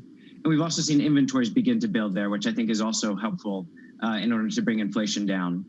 On the consumer front, I think that there is so much focus on the aggregate consumer, which looks great from an aggregate perspective, net worth at record high levels, debt to income ratios have come down, debt service ratios at record low levels, 2.5 trillion of excess savings that have been built up. But we should be cognizant that consumers are facing a number of headwinds today. Real wage growth is negative. It's expected to continue to be negative. Gas prices are increasing substantially. That's a big hit to income. We've seen successive waves of COVID. And so there are, I think, a number of headwinds here. The one data point that I would highlight is our favorite cyclical indicator for the consumer. It takes the gap between the present conditions components in the University of Michigan and Conference Board. It's near a record low level. This has been more than 80% correlated with the 2-10 slope. It's suggestive that the curve should be inverted. It's also suggestive that there's about 50% recession risks over the next year. So this is a really difficult task for the Fed, where we're seeing some fragility on the consumer, but also we're seeing very high inflation rates. Can you sit on that for a minute, this idea of the recession risk being priced in to this rather obscure metric that you look at? Why is it such an important one to you? It is no doubt rather obscure, I think, but I think the value in it comes from how highly correlated it is with yield curve slope metrics historically.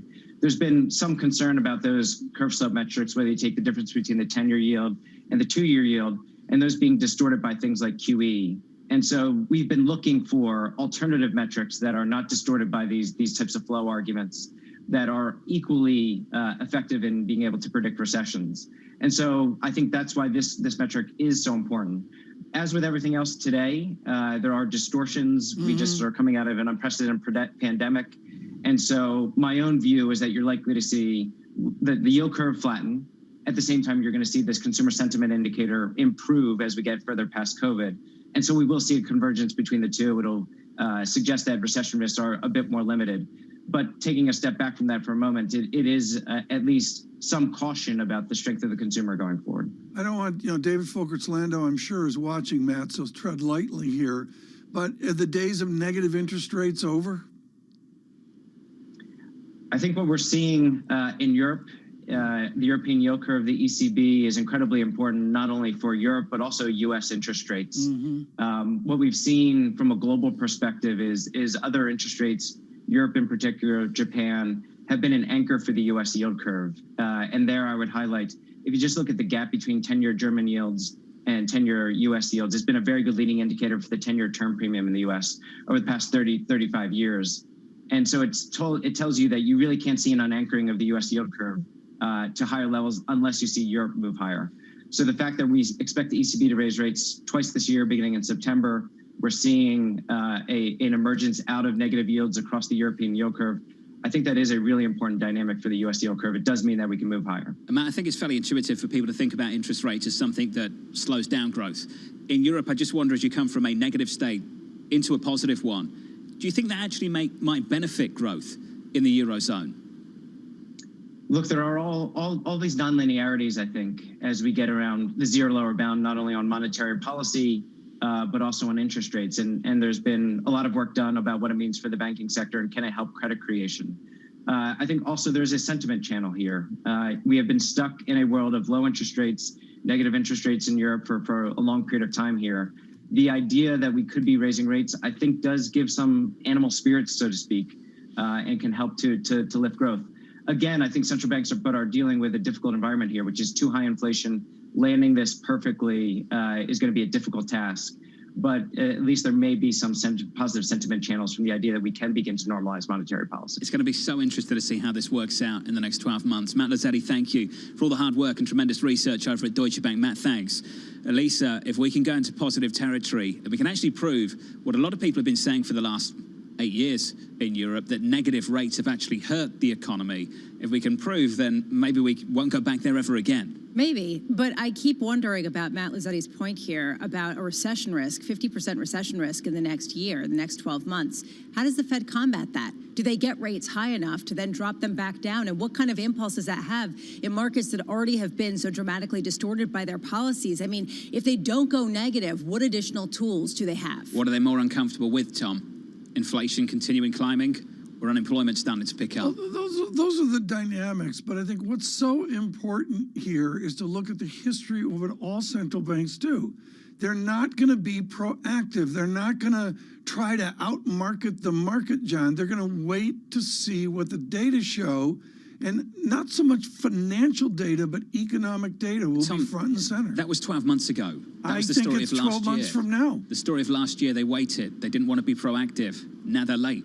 Haven't they got to adjust based on what's happened? Well, that's a different story. And the answer there is, to me, they signal some form of rate regime up, and then they say, and then we're really going to stop and monitor, and they're clearly unwilling to do that. That plays into the Standard Chartered argument that they have to front load. Exactly. Then they have to pause. No, and I keep going back to the calendar. At some point, the base effects kick in the opposite direction, Lisa, and the hope is that that helps them out. And that's certainly what a number of people are betting on. Just to give you some perspective with the negative yielding pool of debt, just how much it's come down. It's now at the lowest level going back to 2015 at $4.5 trillion worth of this stuff. It is down from more than $14 trillion at the end of December. Just to give you some size and scope, it has dropped by 2/3. The fact that you haven't seen more of a market disruption, people are saying is a green light, because it's saying that we can dissolve this stuff and still manage to keep things moving along. So much of that, though, just takes a marginal move at the front end in, say, Europe, in Italy, in Germany. All you'd need to get that to happen is just say, what, 15 basis points? You go from slightly negative to slightly positive, and you get a massive move. But I'm with you. The move in Europe has been massive, and it's a big change to go from a negative state to a positive one. It's been a while. Yeah, and the impact on the United States market, has it fully been priced in? Treasury yields this morning, they come in a little bit. Good morning to you all. We're down 2 or 3 basis points on 10s to 193.79 on the equity market, positive 0.9%. Rob Buckland, the global equity strategist at Citigroup, will be joining us in the 9 a.m. hour. The countdown to the opening bell begins in about 19 minutes' time. From New York, this is Bloomberg.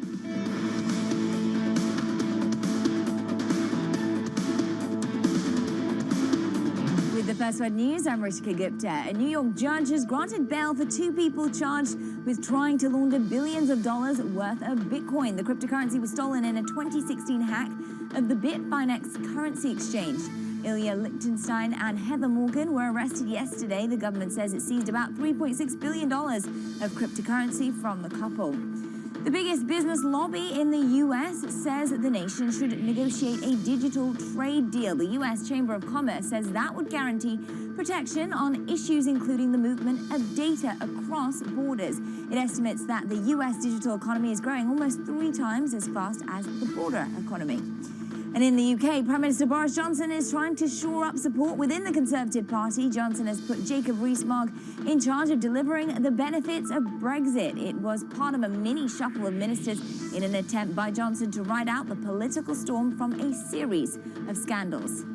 And China came up more than 1/3 short of its purchase of commitments for goods in the trade deal with the U.S. That agreement was reached during the Trump administration. Bloomberg analyzed U.S. government data and found that China bought 63% of the extra goods it had promised as part of $200 billion in purchases. The Biden administration has said it would hold China accountable.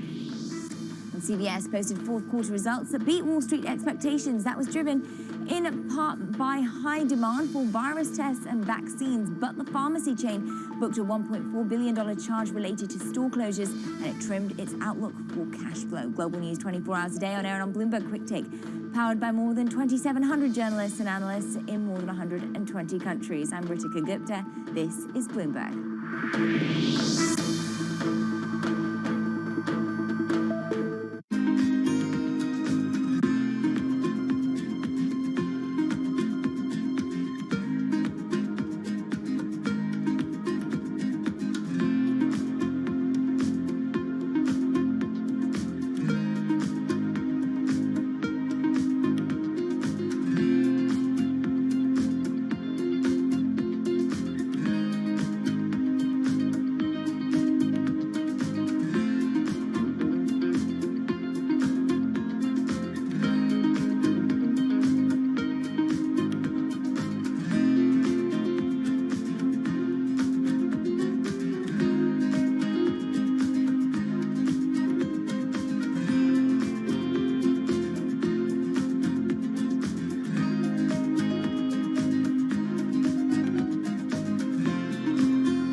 What do you think is the impact of the Prime Minister on the market?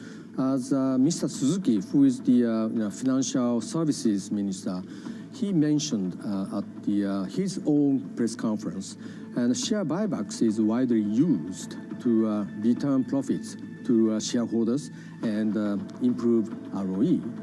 And how to share out the profits from growth is, totally the decision of the management of each company after carefully taking, all the stakeholders into consideration. And I believe Mr. Kishida has a quite cautious stance on the uniform regulation of share buybacks. And I think because he is giving a consideration to each company's, individual circumstance and, decisions. However you get your news. This is Bloomberg Daybreak with Lee. On Bloomberg Radio. Welcome to Daybreak Australia. This is Bloomberg Technology. This is Bloomberg Green. On TV, radio, and the web, this is Bloomberg. Lots happening on Wall Street. It's the basic law of economics. The Fed is telling us this is transitory. Need to catch up? This is Bloomberg Wall Street Week. I'm David Weston. We've got the information and insights. David, you just hit the nail right on the head. From businesses most influential and instrumental. And that's the way you run good risk management. But we need to invest in our systems. Bloomberg Wall Street Week premieres Friday with replays all weekend on Bloomberg Television and Radio. Soaring energy prices and a short supply of key chemicals that produce synthetic fertilizers are sending pig, cow and horse manure prices soaring. Even human waste is in demand as farmers hunt for alternatives. Fertilizer helps increase crop yields.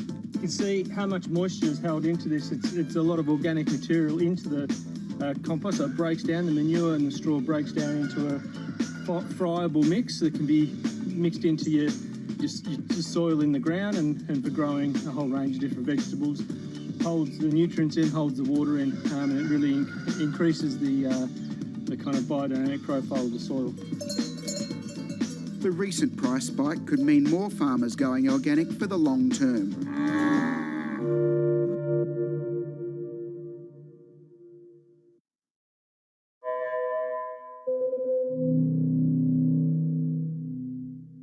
Crypto, you have a world of young people that want their own financial system and their own culture. And it is very powerful, and I'm a big believer in it.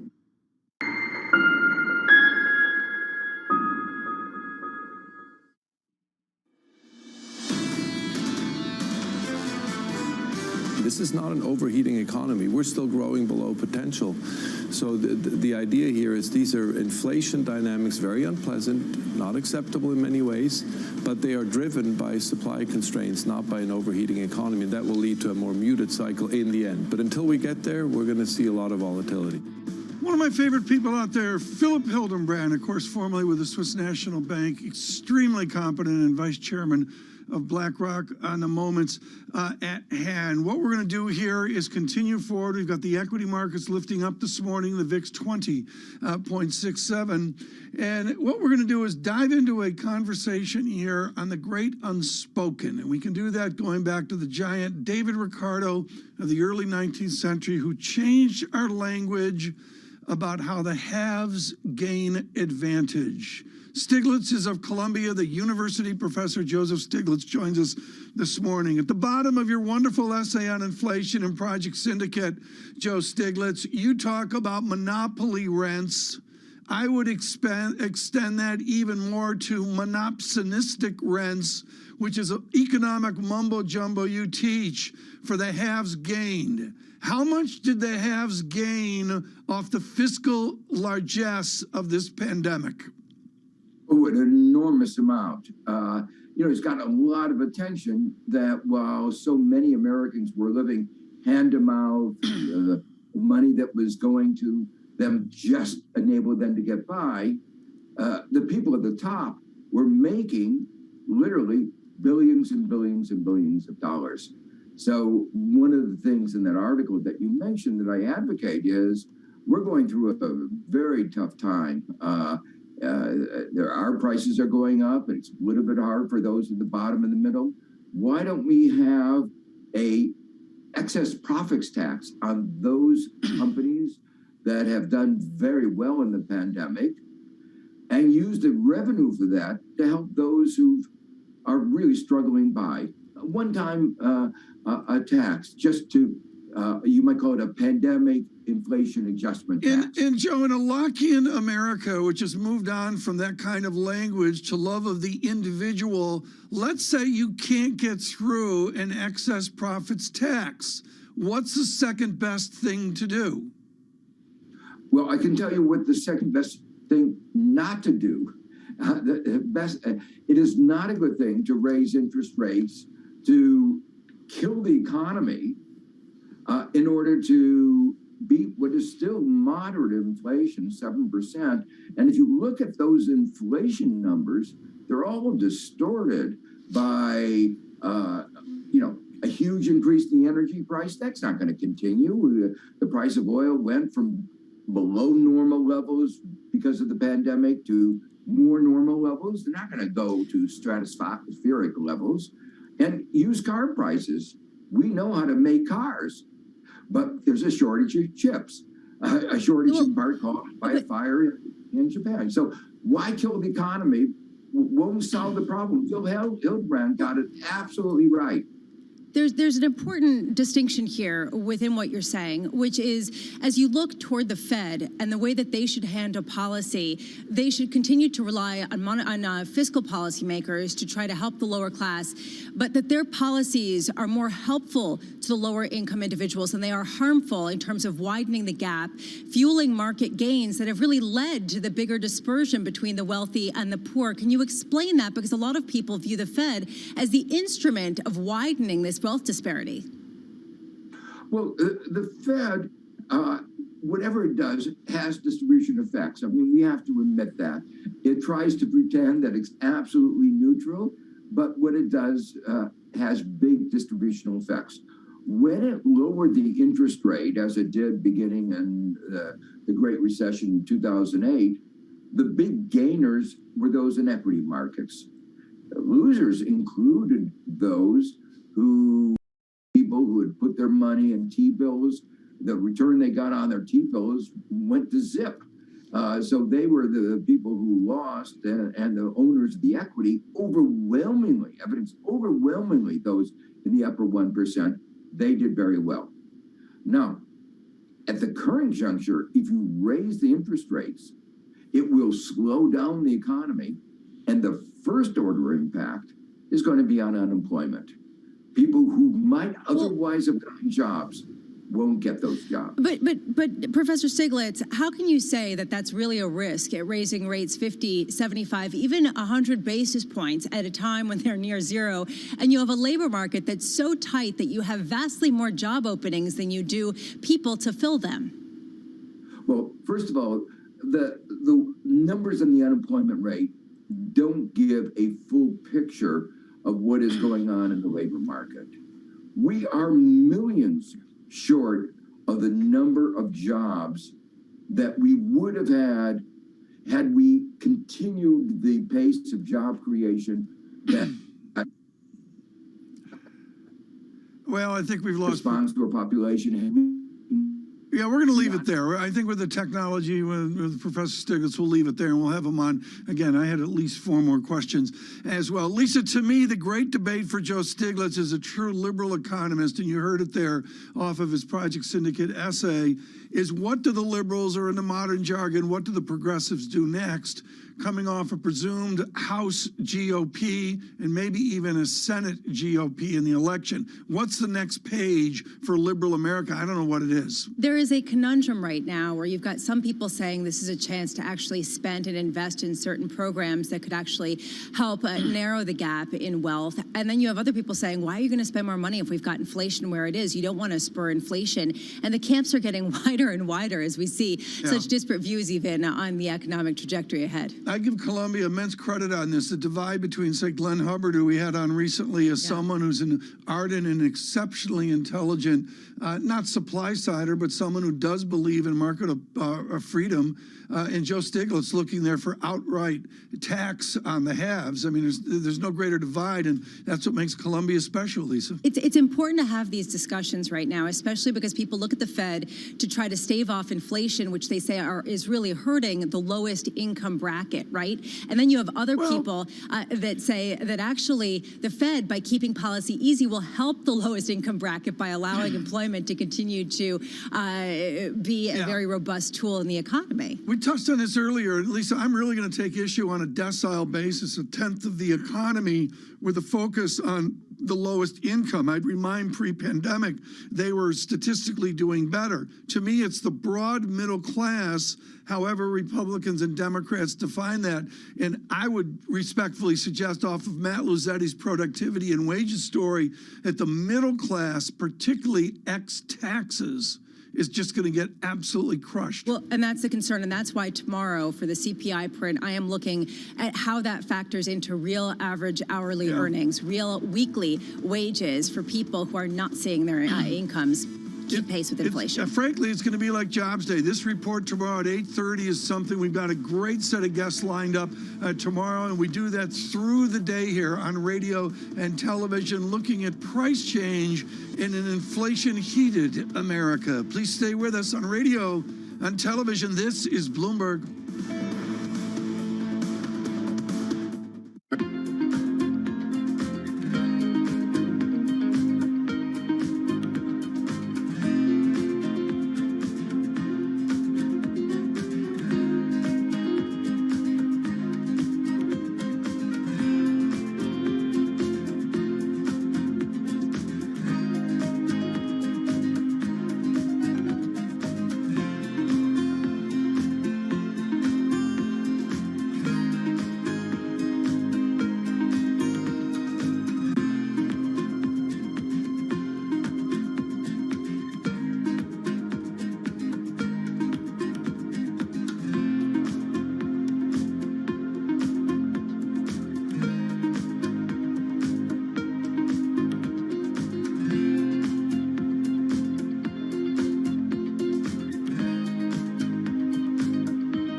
SpiceJet 737 MAX aircraft.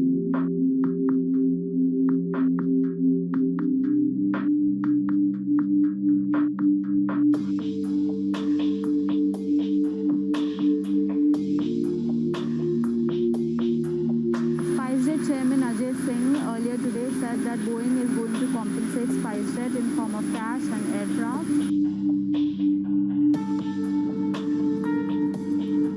There's a big celebration happening at the Gwalior airport. As you can see, they've literally rolled down the red carpet for SpiceJet chairman Ajay Singh. There are balloons, there are flowers. This is a big deal for SpiceJet because it is the only Indian operator of Boeing 737 MAX planes currently. Front Row, exclusive interviews with the most influential figures in finance. Lloyd Blankfein. Deflation is a terrible thing. Inflation you could tolerate. Kathy Wood. Tesla will be in the pole position to dominate. Jeremy Grantham. We've had a very, very abnormal honeymoon Goldilocks period. First available on the Bloomberg Terminal, then on Bloomberg Television and Bloomberg.com. Front Row, the best seats in the house for business's greatest minds.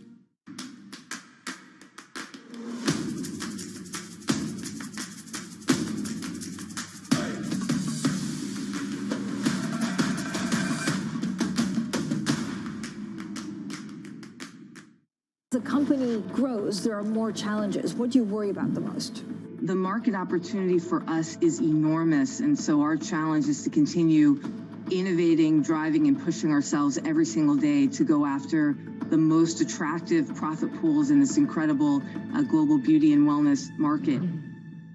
This is a market that over the past few weeks has made it clear it wants to go higher. It got a little spooked by the idea that geopolitical tensions are rising.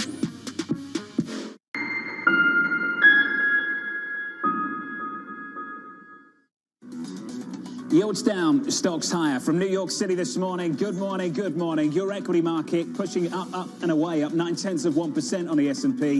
The countdown to the open starts right now. Everything you need to get set for the start of U.S. trading. This is Bloomberg, The Open, with Jonathan Farrow.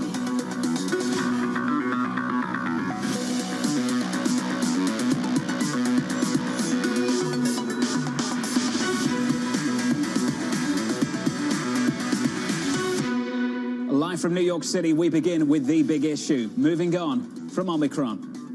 The economy is shaking off this pandemic. You're starting to see people, which I think is durable, will come into the labor force. Jobs report. You don't see the expected Omicron impact. The economy is strong. The consumer is strong. We talk about everybody normalizing policy. The environment is one of tightening. End of QE, beginning of QT. Rates are going up and the economy can support it. We're at a turning point. From pandemic to maybe endemic. Fears over COVID start to abate. As we come out of the pandemic. As Omicron continues to fade. As the Fed and global central banks pull back. COVID concerns are more or less behind us. Joining us now to discuss Invesco's Christina Hooper, Citi's Robert Buckland, and Pictet's Luca Paolini. Let's start straight away with that read in the New York Times coming into this morning. It reads as follows. Governor Kathy Hochul will drop New York's stringent indoor mask mandate on Wednesday, ending a requirement that businesses ask customers for proof of full vaccination or require mask wearing at all times. Is this a turning point for you, Christina?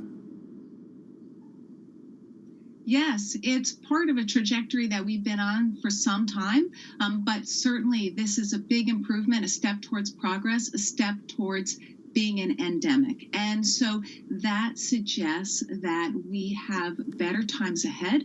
And in fact, I would argue that in terms of some of the biggest drivers of inflation right now, like supply chain disruptions, like labor force scarcity, what's going to happen with the end of the pandemic is going to do a lot more to solve for that than anything that the Fed can do in terms of monetary policy. Robert, does this move the dial for you at all? Because I didn't really see this in the outlooks whatsoever. This didn't seem to be a main driver of anything coming into 22. Yeah, I mean, history is going to say that, I don't know, Jonathan, COVID was good for the stock market because it did lead to this enormous injection of liquidity into the system. And now what we're having to deal with is the good news, which is that things are opening up, along with the bad news, which is they're going to take the cheap money away. Let's talk about the bad news, Luca. The difference that's going to make. The cheap money gets taken away. At the same time, we're seeing some progress. Australia opening to tourists, the mask mandates going away. In places like New York, possibly that gets announced today. The UK trying to get back to living with COVID, getting back to normal, Luca. You've got the tailwind versus the headwind. Which one wins? Well, I think, let me say there are good news, first of all. I think, though, that COVID has been yesterday's story for markets for basically a year. This is not what drives the market up or down. So I think now, as you say, there are, on one side, liquidity is getting worse, but at the same time, the economy, the global economy is still growing very strongly. And I think we are all worried about the Fed. The reality is that as long as the global economy remains strong, yes, you may have some correction on the way, but I think the trend is still up. So I think overall, I think the good news on the economy should be more than offset the negativity that come from the Fed. I think this is the story for the next 6 months. The Fed speakers coming through, the San Francisco Fed President Mary Daly speaking to CNN, saying the following: we don't need the headline data to tell us inflation has been too high for too long. Without a big surprise in the data, negative surprises, we would be looking to raise interest rates as early as March. That's certainly my view. It's the view of pretty much all of them, isn't it, Mike?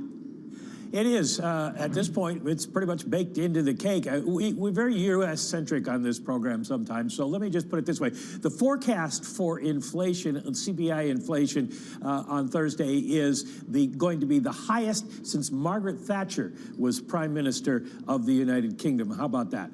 7.2% on the headline, 5.9% on the core, but I think Christina Hooper has it right. It is going to matter more to the markets than it is going to the Fed. And here's one of the reasons why.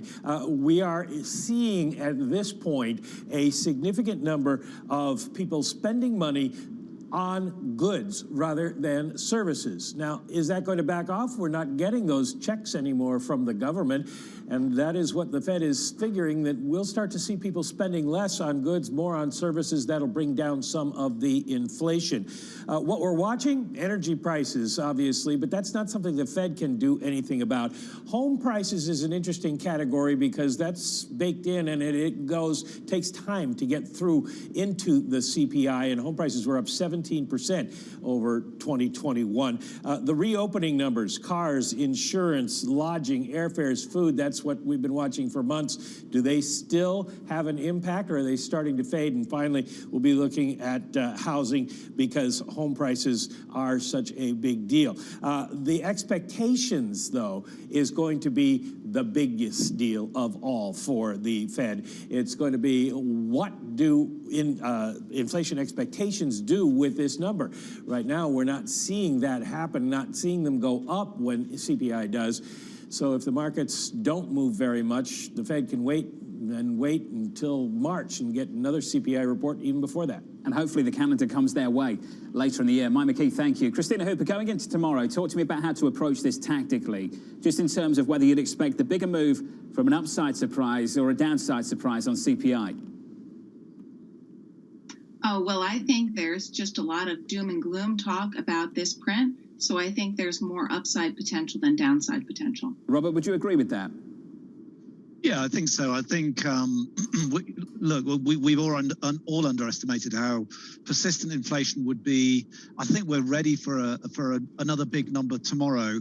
But again, the focus is very much going to be on how the Fed responds to that. So I'm not necessarily that worried about the number tomorrow. I'm more worried about how the Fed is going to deal with it over the rest of the year. Are we ready to buy the long end of the Treasury market? The long end of 10s, say maybe 30s as well. Kathy Jones of Charles Schwab said this. A mini bond bear market already. Very unusual to get drawdowns in excess of 2 or 3% in the bond market, kind of writ large. So when you're down 5%, it certainly probably qualifies as a bond bear market. Luca, 10s right now back away from the 197 we almost breached yesterday. 193 on 10s, 30s at 223 in America. Luca, does that sound like value to you? Well, I mean, first of all, this is the worst start of the year for the bond market since the 80s. So, of course, I mean, this is something pretty significant. Now, value, I mean, on our estimates, the fair value is close to 225. The problem that I see on being too bearish on bonds is that everybody seems to be on the same trade. Everybody is short, especially U.S. bonds. There are more than 5 rate hikes priced in the curve for the Federal Reserves, and both inflation and growth are probably kind of peaking. So I think we expect bond yields to rise, but I don't think there is a big increase ahead of us because we've already seen most of it, I think. So I think rise in bond yields, but not a breakout from current levels. And that's the Treasury market. Let's talk about the bond market. Goldman came out with their forecast for the bond market. They said the following: European rates market has shifted fast. In only December, the German 10-year bond yield was 40 basis points negative. Our rate strategists are going for a 10-year that ends the year at 50 basis points positive. Robert, how much of a change is that for Europe to go from negative territory to positive territory and to do it this quickly?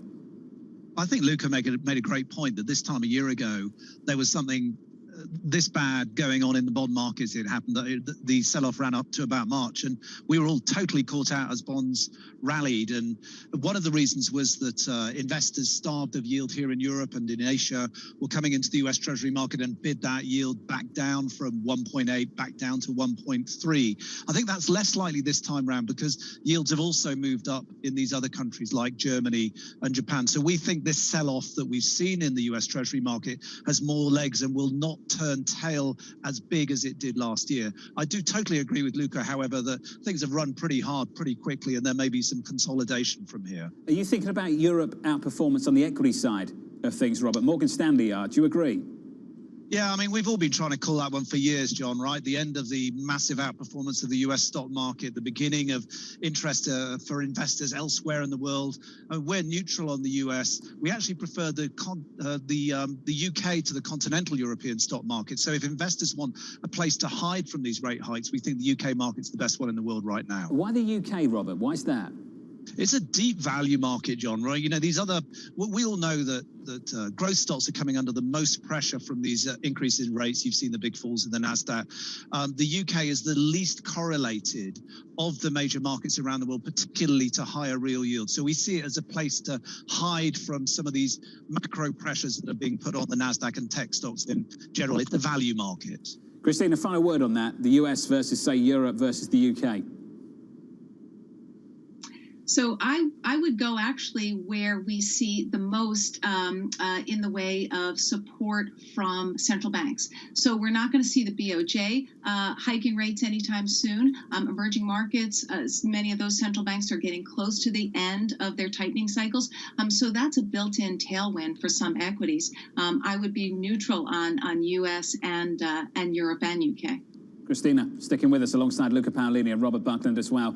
Let's get you some movers going into the opening bell. Here's Abby. Hey, John. Well, of course, earnings season continues, and we have the shares of Lyft all over the map. Not so long ago, down sharply, but just moments ago, starting to spike higher. I'm looking for headlines. I don't see anything new out of the quarter, but clearly investors do with the stock now slightly higher. But as for the quarter, the fourth quarter, they reported it was solid, but the outlook less to be desired. It was light as COVID and Omicron pressure both ridership and numbers. So again, that stock all over the map. But Uber, they report after the bell today, and you can see that stock, even though it was down yesterday in sympathy with Lyft after the bell, up today 2.7%. So perhaps some hope that they will tell a different story about ridership. Plus, they have strong diversification into other businesses. So Omicron could have actually helped its delivery services. And then finally, Peloton talking about a wild ride after a record 46% three-day rally, down just a little bit. And of course, behind that rally, turnaround hopes, takeover speculation. Of course, John, coming into the week, a 12% short interest, so a bit of a short squeeze.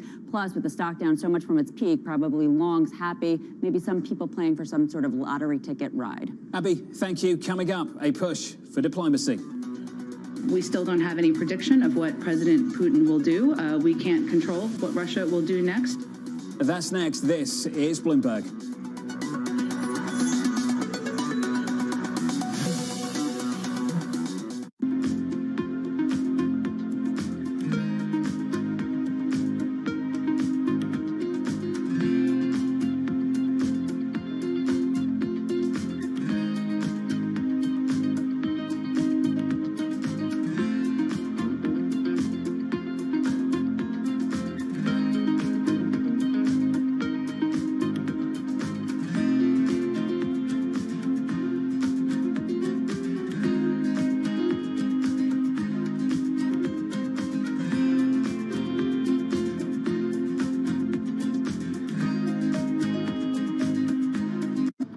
this going to primarily be chips for your own business, or is this going to be more centered around the foundry business and external customers? It's going to be both. And what we said today is we're announcing 2 fab modules. It's a large location, 1,000 acres, because I'd hope to build out a full 8 fabs or more on this location. And, you know, if we do that full project, it would be $100 billion over the course of the decade or so. So a massive project, initially 3,000 jobs, 7,000 construction workers, supply chain, et cetera. I mean, this is just fabulous. And the products will be our most leading edge chips. So as we said, this will be the angstrom era when we're going to 2 nanometers and below into the angstrom era. So it'll be the most advanced chips, potentially the largest manufacturing location in the world. We'll use its output for our internal products, but also for those of the foundry customers as well. So it's going to cover both.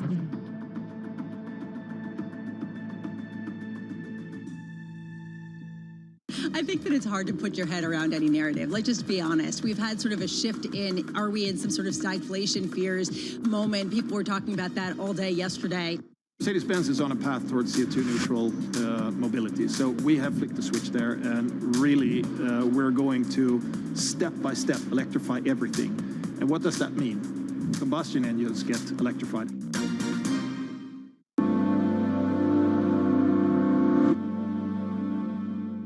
Earnings season continues. Not since the 1980s have we seen these sorts of reversals. Bloomberg is fastest with the numbers and analysis. The fundamental story is really solid. It's really kind of a balancing act. Bloomberg, the fastest numbers and analysis you trust.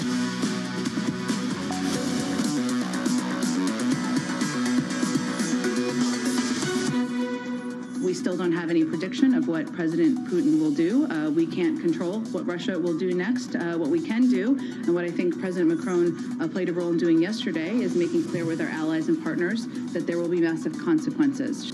Western allies warning Russia in unison. The U.S. Senate struggling with a bill for preemptive sanctions against Moscow. As Senator Mitch McConnell questions the effectiveness of such a bill, telling reporters the following: I don't think Putin will be deterred by any piece of legislation in the Senate. Russia has repeatedly denied that it plans to attack Ukraine. Joining us now, Bloomberg's Anne-Marie down in D.C. and Maria Tadeo out of Brussels. Maria, a ton of diplomacy in recent days. Where are we now?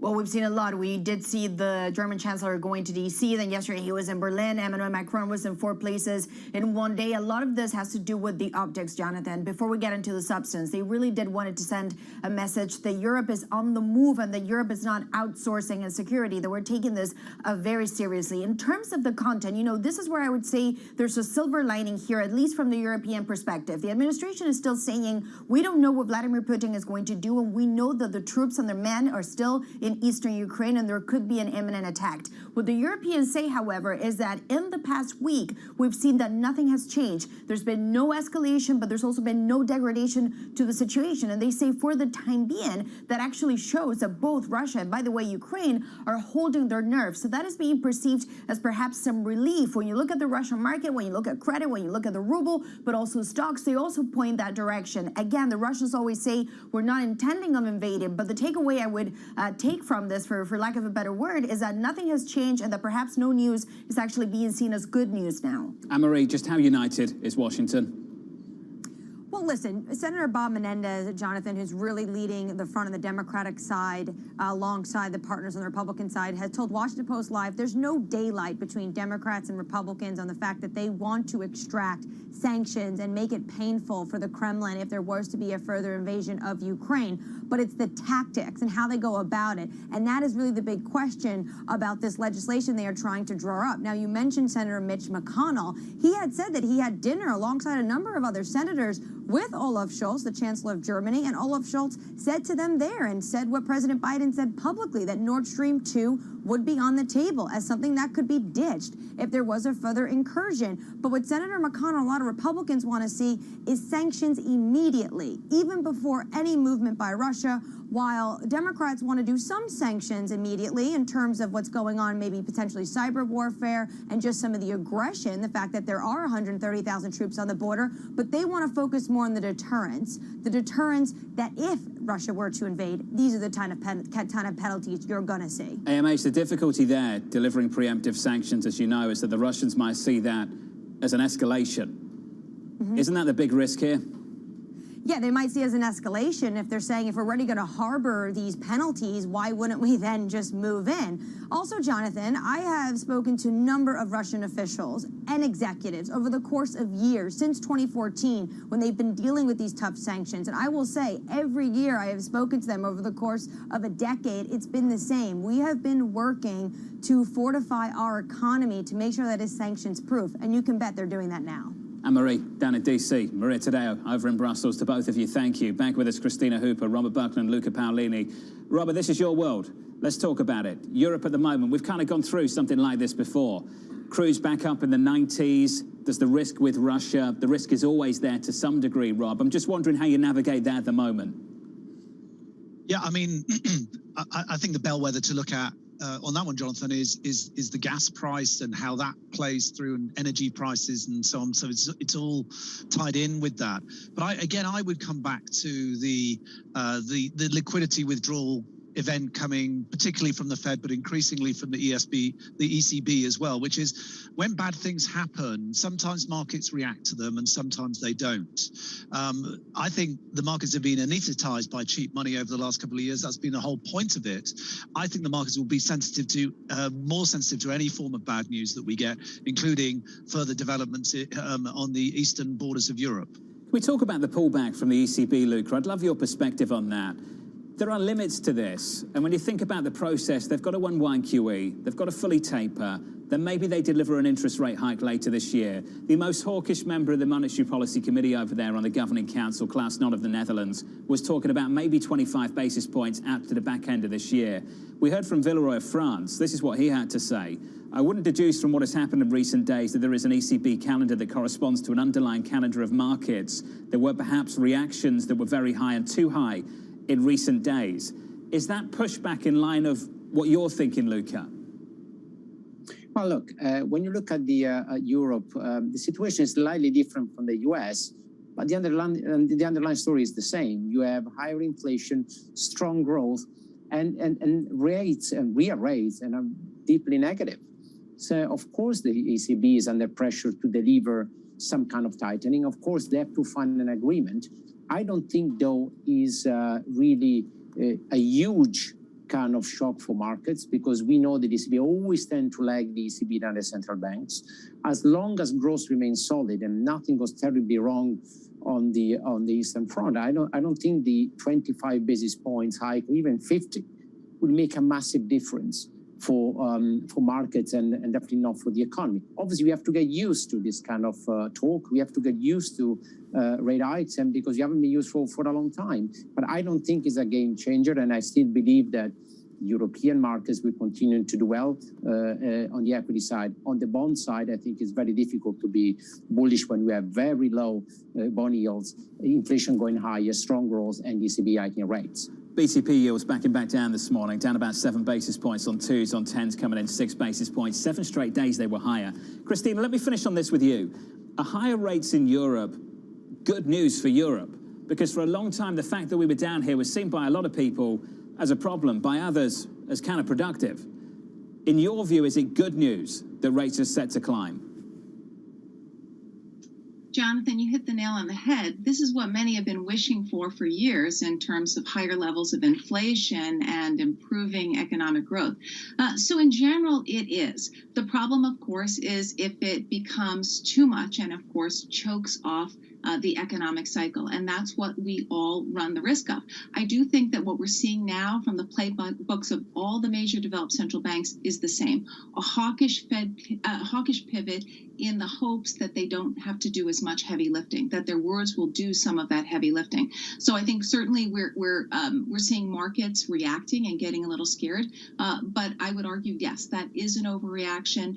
This is just part of what the central banks have to do right now as they navigate that delicate dance and try not to choke off the economic cycles that they have. Robert, how comfortable are you in European banks at the moment? Yeah, that's the one we're getting asked at the moment as BTP spreads, that's Italian bond spreads, start to widen. But in general, I totally agree with what Christina just said, that rising bond yields, I think, and a bit of inflation in Europe will be good. We all know how impossibly hard it has been made for European banks over the last 10 years with interest rates at rock bottom levels to make any money at all. So a bit of net interest margin produced by higher interest rates, I think, is a good thing for the banks. Robert Buckland sticking with us alongside Luca Paolini and Christina Hooper. Coming up, the morning calls and later. Futures pointing to another day of gains with bond markets stabilising. That conversation still to come from New York. This is Bloomberg.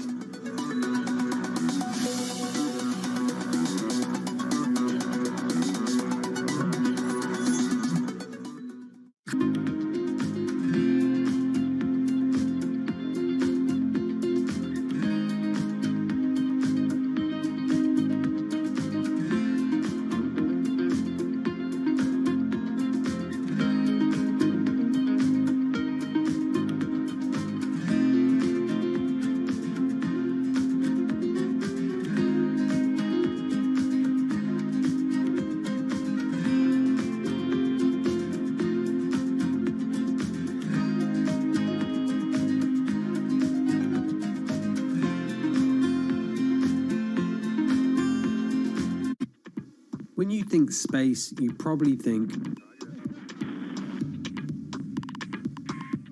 one space agency that travels under the radar is ESA, which is surprising considering what the European Space Agency has achieved and how vital it is to the global space industry. We've collaborated with pretty much everybody who is involved in space exploration.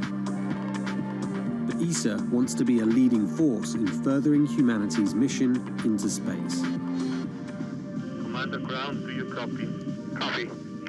If we want to have successful human missions to Mars, we are going to have to learn to live and work off-world in a different way. The place where we are going to learn to do that is on the moon. Can ESA help humanity take its next giant leap? BSO Now is your online home for weekly Boston Symphony Orchestra and Boston Pops performances. See new concerts that go behind the scenes, plus acclaimed archival concerts. Visit bso.org/now, where the music plays on. BSO season sponsor, Bank of America.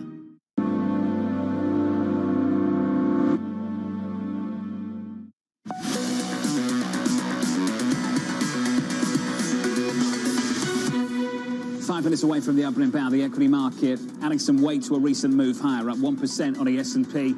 On the Nasdaq, on a Russell, up nicely on the Nasdaq right now at 1.26%. Coming into Wednesday, down about 5% year to date on the S&P 500. Set to take a bite out of that. That's the equity story. Here's the bond market picture. 2s, 10s and 30s. 10s yesterday, the high of the session, 196.86. Right now, 192.70. Yields come in 4 basis points, down 2 or 3 basis points on 30s to 223.20. Going into tomorrow, the CPI report in America. You know the numbers well. I'll repeat them for you. 7.2% is the median estimate. 7.6 at the high end, and at the low end, 7. We're expecting something in the 7s. How do we respond to that? Bigger move with an upside surprise or a downside surprise? That's the price action here in the morning calls. Let's get to it. First up, JP Morgan downgrading big lots to underweight, highlighting the challenging macro environment with inflationary pressures impacting core customers.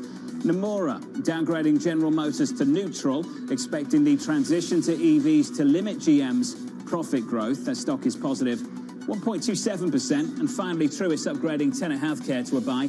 The analyst noting management's confident tone and optimistic growth forecast. That stock is up by 4.6%. Coming up, big tech extending its rebound as Deutsche Bank delivers a warning about lofty valuations. That conversation just around a corner from New York.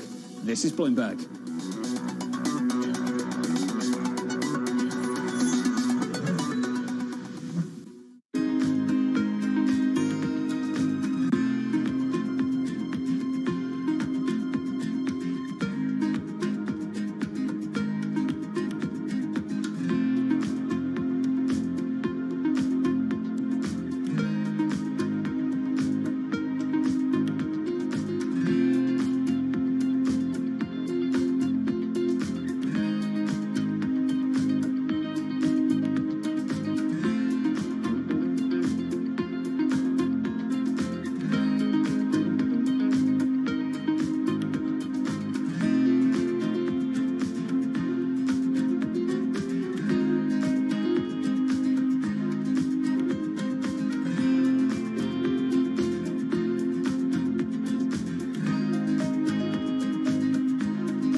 soaring energy prices and a short supply of key chemicals that produce synthetic fertilisers are sending pig, cow and horse manure prices soaring. Even human waste is in demand as farmers hunt for alternatives. Fertiliser helps increase crop yields. You can see how much moisture is held into this. It's a lot of organic material into the compost, so it breaks down, the manure and the straw breaks down into a friable mix that can be mixed into your soil in the ground and for growing a whole range of different vegetables. Holds the nutrients in, holds the water in, and it really increases the kind of biodynamic profile of the soil. The recent price spike could mean more farmers going organic for the long term.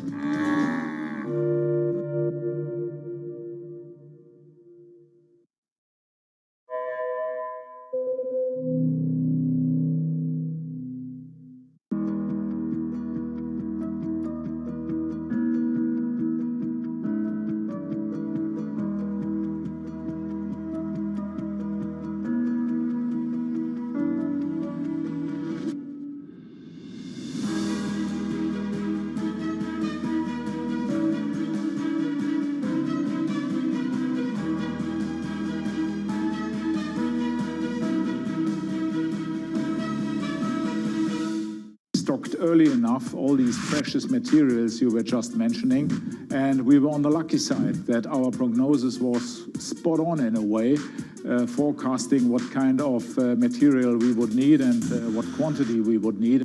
Well, it's really a reminder, isn't it, just how sensitive the markets are to any commentary about trade. We did see some pressure on the yuan, we did see some pressure on the futures. That is now being reversed.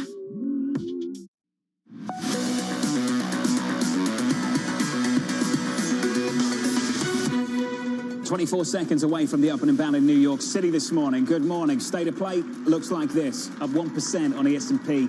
A nice bounce again this morning on the S&P 500, on the Nasdaq too, up by 1.26%, on the Russell, up by 0.9%. There's the opening bell. Get to the bond market. This is what we look like in treasuries. Yields come in 3 basis points to 193.25. The high of the year yesterday, very close to 197. Goldman out in the last hour with this call.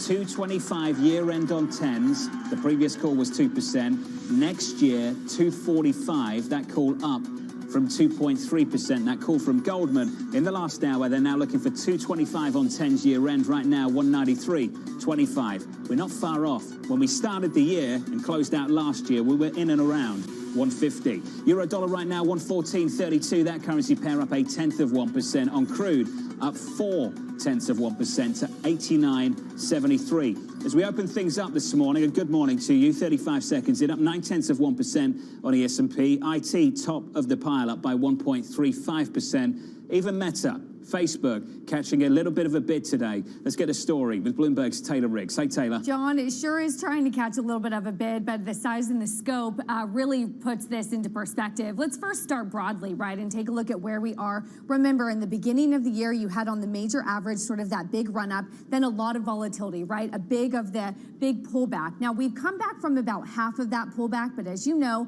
the math doesn't mean that half down and half up doesn't get us back to where we were, but the market certainly is trying. You mentioned some of the individual stocks. Change up the board, because we've increasingly heard on this program that this is going to be a stock picker's market. Even within technology, you have to diversify between tech that you like and tech that you do not like. Hate to say it, but Facebook is certainly a tech right now that analysts are really trying to reevaluate in the face of rising yields and some of the fundamentals. What this means. The stock is still down about 30% after the earnings. You're down 40% from some of the recent highs that we had at just last September or so. So Facebook really is one that is under pressure. This chart is interesting, though, John, because we've talked a lot about the recent IPOs and the lockup expiry, of course, what that means for volatility, and then what that means for maybe some of the insiders who are selling. We have, heard, there's sort of been this big re-rating, John, of where we're thinking about all of these new growth at any cost companies and what that means, particularly with yields rising. Taylor, just quickly, at the close today, what's the big focus for you on the earnings front? Uber, we had decent lift yesterday. We're continuing to look at how sort of this reopening trade is in the face of some of the stay-at-home stocks, because you've really seen that divergence as well. Looking forward to the coverage coming up with Taylor Riggs, Romain Bostic and Caroline Hyde at the closing bell a little bit later on Bloomberg TV and, of course, on Bloomberg Radio as well. 10-year yields at the moment coming 3 basis points to 193 on twos, basically unchanged now at 134. The move in Treasury yields so far this year providing some support for the financials. Let's talk about it with Abby. Hey, Abby. Hey, John. Well, it's really been extraordinary. The 10-year yield, as you were just mentioning, backing up about 0.5% this year in a very short period of time. Banks, interestingly, not climbing in the same way. There's been a bit of a divergence. Last year, of course, you had that 10-year yield backing up about 0.6%, and the KBW Bank Index up 35% on that. But this year, you have the banks basically flat as that 10-year yield source. However, this might not just have to do with rising yields or some kind of strange disconnect. Remember, we did have earnings in the middle of the month, and that's where banks started to slump because, of course, you do have bond trading not quite as high, and on the year, you do actually have a gain for banks, so it's all relative. Only 2 sectors of the S&P 500 actually up this year. Energy up about 23%, the financials up 4.3%, so getting some kind of a lift, especially when you take a look at the communication services sector down 11%, real estate down 11%, having to do with the competition of rising yields, discretionary down 8%. So banks, again, getting some kind of a lift. But take a look at this. The real reason that banks may not be up quite as much as they were last year with yields higher, you have bond trading really dragging on results. So that could be a bigger piece of what we're seeing for the banks this year. But nonetheless, again, banks, one place to hide in this difficult year so far. Abby, thank you. Thank you very much. We're just looking at the performance of the European banks, up more than 14% year to date off the back of this conversation of higher interest rates of the ECB. Maybe 25 basis points at the back end of this year, perhaps another 25 basis points at the start of next year. The very fact we're talking about positive interest rates, enough to lift the financials so far this year. In Europe, in the US too, this move in the bond market gets your attention. 10-year yields come in 3 basis points to 193, just backing away from the 197 we were very close to in yesterday's session. I mentioned the Goldman call just moments ago. I'll repeat it if you missed it. An upgrade for them, 225 year end. They were looking previously for 2%. Not major considering where we are now, but considering where we were, in and around 150 out to 225 would be quite a year. For next year, they're now looking for 245 on 10s. That call up from 2.3%. You might call it marking to market. I'm sure others will follow. Barclays have to say this about the rally in value stocks and on the yield curve. The flattening yield curves and wider credit spreads are classically mid-cycle, implying softer growth ahead, but not an imminent recession, nor lower equities. For now, rising real rates support further value growth valuation adjustment. I stress for now. Let's bring in Christina Hooper, Robert Buckland, Luca Paolini. Robert Buckland, they're talking about this flatter curve.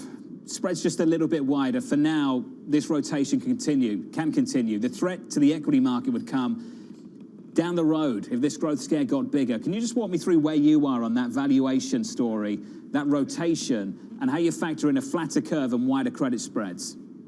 Yeah, we started a little bit worried about this, didn't we, a few weeks ago when the NASDAQ was weak, and then suddenly one of my favorite value trades, you just mentioned European banks, but also the FTSE, that started to crack as well. So investors' attention was moving on from maybe just rates going higher to the potential growth impact of rates going higher. In general, we're still thinking that like Barclays was saying there, that value can continue to have an outperforming year this year. But Jonathan, I'm slightly wary. This has all moved so fast. These moves in bond yields and this value rotation, I was expecting it to take 12 months, not 1 month, right? So I do definitely think we need a pause for breath on this trade somewhere along the line. It's not even the middle of February, and I'm with you. We've done so much work already through 2022. Just going through the research from Barclays, Rob, there's an additional line here. If the growth scare worsens, banks, commodities and autos may be at risk. As you look at what's rallied off the back of the massive move we've had in yields this year, not just in the States but in Europe too, where do you think the market's vulnerable, Robert, at the moment for you? Yeah, I think there are some concerns that the great economic data, the opening up trade, the kind of good earnings upgrade figures that have been supporting cyclical stocks over the last 12 months, that could start to roll over. We just can't carry on having numbers as good as they are. So I do think there are some concerns that perhaps the headwind in the first half of this year is higher rates, but the headwind in the second half of the year could be slowing growth. But for now, that's not a concern. Bank of America have that concern. They're already there. They're talking about the inflation shock of last year, the rate shock that we're having a conversation about every single day, and the growth shock maybe further down the road. When it comes to you, Luca, on that line from Barclays, that first line, the flattening yield curves and wider credit spreads are classically mid-cycle. Both imply softer growth ahead. For now, rising real rates support further value growth rotation and valuation adjustment. If I come to you, Luca, just on these wider spreads, when does that start to worry you? I think let me first of all say that the flattening of the yield curve is absolutely a textbook phenomenon. It's exactly what you see at this phase of the cycle where the output gap is very wide, the Fed is hiking rates. So for us, this what we are seeing is absolutely normal. When you have to get worried is when you have an inversion of the curve, which is probably going to happen next year. And even then, you still probably have another 6 months or 12 months before you get into a recession. I think in terms of credit, I have to say that, yeah, credit spread normally at this phase of the cycle tend to rise. The problem is that while the fundamental is quite decent in terms of earnings, in terms of profitability, the problem is that the valuation is still very unattractive. There has been a huge increase in issuance as well. So we see very little value in credit. And I think I agree with Barclays that the recession is not imminent, and the flattening of the yield curve basically means that equity will perform in line with historical average, not above that. And that's, I think, what we expect for the rest of the year. Luca, can banks in Europe outperform with BTP yields higher and credit spreads wider? Well, when we talk about banks in Europe, let's not also forget that the unemployment rate is at record low. So I think it's not just a play on the ECB, it's also a play on the European business cycle, and the consumers are actually relatively strong. So I think as long as we have this positive combination of higher rates and still a strong economy, I think banks will continue to do well. I want to come to you, Christina, just to wrap things up. The curve's been flatter year to date. Tens have pushed out higher, twos much more so. That call from Goldman at 225 year end. I want to come to you on this. So far, what this has driven is the valuation, the rotation from value to value, rather, away from growth. I want to understand when that starts to inflict pain more broadly, when it starts to become just a re-rating across the whole market and broad-based gross de-risking. When do you start to see that? Jonathan, I'm not sure we have to see that. The way I think we'll see this play out this year is that, of course, right now we have rate pressure exerting, rates exerting the most pressure on tech, higher valuation growth names, right? So they're, of course, taking it on the chin. Value cyclicals are outperforming. But at a certain point, the dominant factor for markets is going to be a slowdown that's being engineered by these rising rates. And so I think what we'll see is a rotation to more defensives, to growth, to secular growth, those areas. That doesn't necessarily mean we finish the year down for stocks. I think what it ultimately means is just a rotation and probably relatively modest positive returns for the stock market once the year is said and done. Christina Hooper, Robert Buckland, and Luca Paolini, to all three of you, thank you very much. Your S&P 500 at more than 1% about 10, 11 minutes into the session. Coming up, the President of the United States finally uttering the T word. From iconic companies like GM and Ford building out new electric vehicle production to Tesla, our nation's largest electric vehicle manufacturer. Tesla, it was there. It was there. More on that conversation up next. This is Bloomberg.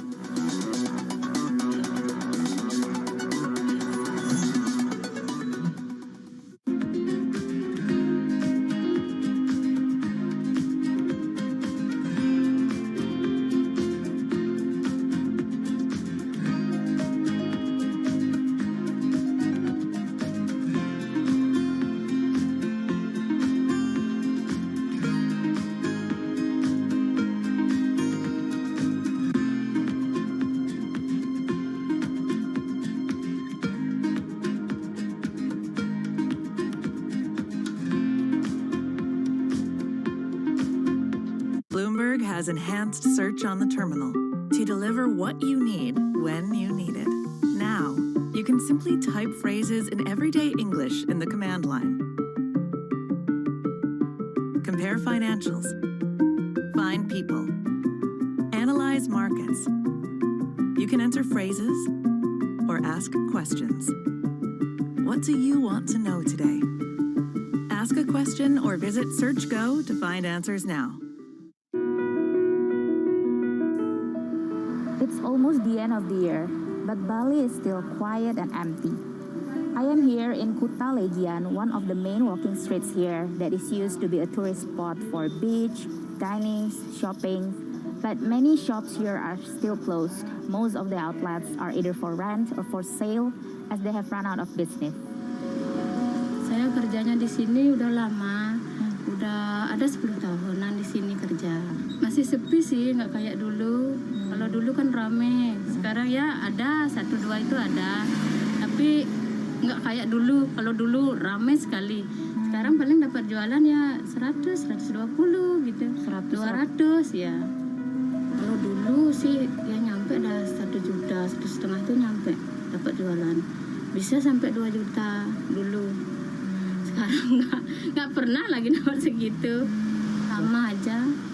Belum ada turis ke Bali. Masih ya domestik aja. While Bali has reopened its borders for foreign tourists since October, they're still not coming in. Many international airlines are yet to reinstate their direct flight to the island. Balinese people here really hope they can see more people from Australia, China, and Europe to come visit next year.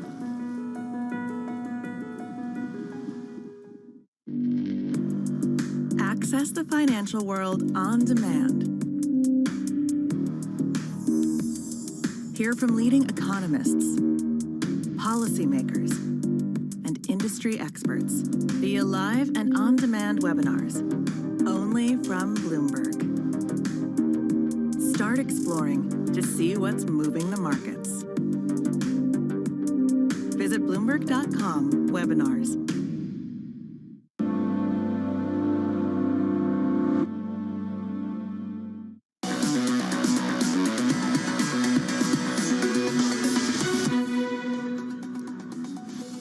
From New York City this morning, good morning to you all. The president embracing electric vehicles, even acknowledging Tesla as he pushes for climate spending in his stalled Build Back Better plan. The president meeting with utilities leaders at the White House today to rally support. Joining us from Washington is Bloomberg's Anne-Marie. Hey, Anne-Marie. Hey, John. So the president once again is going to be joined by executives. We saw him do this last week. This week, it's going to be with the CEOs of utility companies like Edison International or Southern Company. And this is about talking about one piece of his Build Back Better legislation, which is climate provisions and extending those tax cuts to solar, wind, enhancing nuclear facilities, and the things you need to draw from utility companies. Now, what's going to be interesting, Jonathan, is whether or not he utters the words Build Back Better, because Senator Joe Manchin has said time and time again that as a cohesive, comprehensive, one piece of legislation is dead. So what the president has been doing is trying to focus on some of the pieces of the legislation that he thinks he can get enough senators on board. So he may or may not mention Build Back Better. One thing we heard very recently in the last 24 hours, Anne-Marie, was the T word. We haven't heard that. Take a listen to this. Benefits are going to ripple to thousands of miles in every direction. And these jobs will multiply in steel mills, small parts suppliers, construction sites all over the country in the years to come. And it's going to help ensure that America leads the world in electric vehicles. China has been leading that race up to now, but this is about to change. From iconic companies like GM and Ford building out new electric vehicle production to Tesla, our nation's largest electric vehicle manufacturer, these companies joining Intel, bringing microchip manufacturing back to America after decades of decay. We're seeing the beginnings of an American manufacturing comeback. Anne-Marie, why has it taken so long just to say it? Never mind invite them to the White House, but just to say it. Yeah, it's a great question. I mean, we wrote a piece on this, Jennifer Jacobs and Dana Hull, about why the president has refused to utter the word Tesla, given the fact that it is the biggest manufacturer of electric vehicles in the United States. Why wouldn't he want to mention this great work? But people familiar with his thinking say that the president would like to highlight those automakers that use, of course, union jobs. The president, time and time again, talks about good union jobs. And this is a moment when he talks about GM and Ford that he can talk about those companies. But John, it's interesting because just a few days ago, Elon Musk, took to Twitter saying he notices how much the president decides to snub Tesla. But yesterday, the president had finally uttered the words Tesla and the work they've done in terms of EVs. Are they the only jobs we want? Union jobs? I mean, we don't want the jobs at Tesla. It makes no sense. Anne-Marie, thank you. Down in DC, we appreciate it. Politically, I understand it makes sense, but just you think about it from an economic perspective and it doesn't make that much sense. On the commodity side of things, Goldman's Jeff Currie telling Bloomberg he's never seen commodity markets like this before. Take a listen. We're out of everything. I don't care if it's oil, gas, coal, copper, alloy, you name it, we're out of it. Taylor Riggs back with us for more. Hey, Taylor. John, we're getting serious when we're standing in front of a wall and we're doing contango and backwardation at 9:47 in the morning. So bear with us. As we know, and the audience knows this, contango and what Jeff Currie is referring to, futures prices higher than spot. Right now, a lot of the 19 of the 28 commodities that Jeff Currie is talking about, backwardation, right? The spot price is higher than the futures price. That highlights sort of that short-term pressure that's underway within the commodities market. You change up the board, this is a global story. And the good news is it's translating into the price action. You have the stock sort of basic resources, materials, the big outperformers relative to the general market in just the last 3 months or so. In the U.S., the energy market's only one of 2 sectors that's in the green, up about 25% year to date. That really highlights the pressure that we're seeing in the commodities market, how it's translating into some of the outperformance. Finally, change up the board. We talk a lot about oil, right? Breaching $90 a barrel. This is also a chip story as well. Anne-Marie Horton has been referencing that. We hear about the lead time shortening, but when you take a look at some of the companies that are highlighting the chip shortages, this is the price pressure that is not just an oil market, right? Or a soft commodities market, John. This really has been a global story. Another story, and I know you've been following it, Chipotle. Just seeing that. In early trading up 7.5%. Bring back cauliflower rice. Do you want to talk about it now, Taylor? Bring back cauliflower rice. Let's get to that niche story in just a moment. Let's get to the broader one. They keep putting up the menu price, very little resistance. They're saying at least a few quarters for inflation relief to come. Maybe that comes further down the road, but that stock's doing nicely. Menu price is up, Taylor, and the consumer, the customer, just running with it. And John, on the conference call yesterday, that we had Michael Halen, our BI analyst, saying that they actually could raise prices again. Avocado prices, that's one to watch, but it's also just sort of the labor costs, right? The input shortages. They're trying to roll out more of these like Chipotle lanes, if you will, sort of the easy digital pickup stores. It is really hard to find workers. So they're hiring, they're increasing those wages, and they're certainly passing those on to the consumer, which at least for now, willing to accept higher burrito prices. And now you can have some real estate to complain about something. What's the problem? What do you want to change? Well, more cauliflower rice, John. More cauliflower rice. See, it's a little bit healthier than brown rice or white rice. Did they take that away or something? They took it off. They said it was temporary. I'm rooting for my campaign. How long has it been? It's been 3 months. I need more cauliflower rice. A full quarter. Taylor, stay on top of the complaints. Maybe it changes. Taylor Riggs, thank you very much. Your equity market's doing okay this morning. Let's get you some sector price action. No complaints from Kriti Gupta. Hey, Kriti. Good morning, John. Well, let's just talk about Chipotle here because it's actually driving the price action on a sector basis, too. A fairly broad rally when you're looking at the sectors from real estate to utilities. You see all sectors in the green here, but your leaderboard is going to be decidedly defensive. Real estate, materials, consumer discretionary towards the bottom. You have energy, consumer staples. But Chipotle is really one of the major movers, to your point, actually having its biggest gain since July, rising about 8% at the open. And it's actually powering the consumer discretionary sector this morning. What's important, though, is that it's actually one of the sole outperformers when it comes to the restaurant industry. In the last couple of months, it's actually been lagging the broader S&P 500, of course, on those Omicron concerns. Taylor talked about it, those digital sales. That's what's really important. 42% of their revenue, of their profit, essentially came from those digital sales. So that restaurant recovery, that reopening trade, not really showing up in the restaurants broadly, John. Kriti, thank you. Looking at the broader story for the financials, up 8 or 9/10% away from that discussion. I want to talk about what's happening with the Treasury market. It's supported what's happened with the financials year to date. Yields have been higher, particularly at the front end of the curve, up by 50, 60 basis points at one point almost. 135 at the moment. Coming in 3 basis points or so on a 10-year to 194. And just to go back, revisit that call from Goldman if you missed it, we've revised up our Treasury yield forecast to account for the economic backdrop and the Fed's hawkish turn. And, of course, the move we've seen year to date, my words, not theirs. We now see 10-year Treasury yields ending this year at 2.25, up from 2% previously, and next year at 2.45, up from 2.3% previously. That's the call from Goldman Sachs this morning. Up next, the market-moving events you need to be watching. That'll be next in our trading diary. From New York City this morning, good morning. This is Bloomberg.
How difficult was it to go to investors and say, invest, give money, put money into a travel tech company within this environment? It wasn't that difficult because TravelPerk is doing much, much better than the rest of the industry.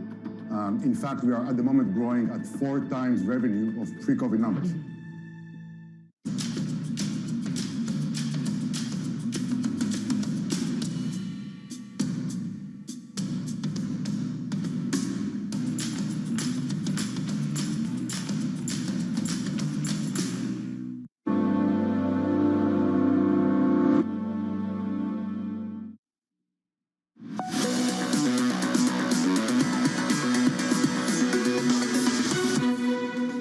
Things are improving just a little bit. We were down and down hard to start the year. We come back. We're down just 4% year to date on the S&P 500 now. 24 minutes in, up 1% on the session on the S&P. On the NASDAQ, up by more than 1%. And on the Russell as well. That's the equity picture. And here's the more curious bond market story. After an aggressive repricing year to date on twos, 2-year yields settled down in and around 135, 134.82. Yields come in just a bit on 10s, approaching 197 yesterday. Right now, 194.15. 225, the new call that comes from Goldman Sachs. Year end for this year on a 10-year yield. Previously, they were looking for 2. So they add an extra 25 basis points, in line really with what we've seen year to date, off the back of a monster move. Are we market to market? I'm sure many people are, after the year we've had so far. We're not even in the middle of February.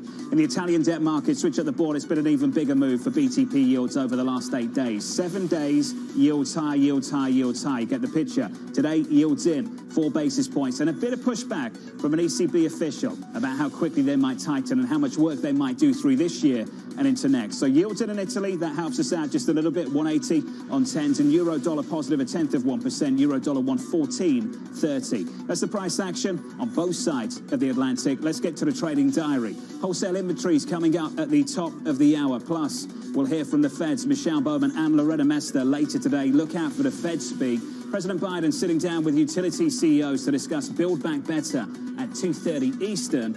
Then, tomorrow, it's the big one. Initial jobless claims and inflation. CPI, the estimate, the median, 7.2%. The high, 7.6. The low, 7.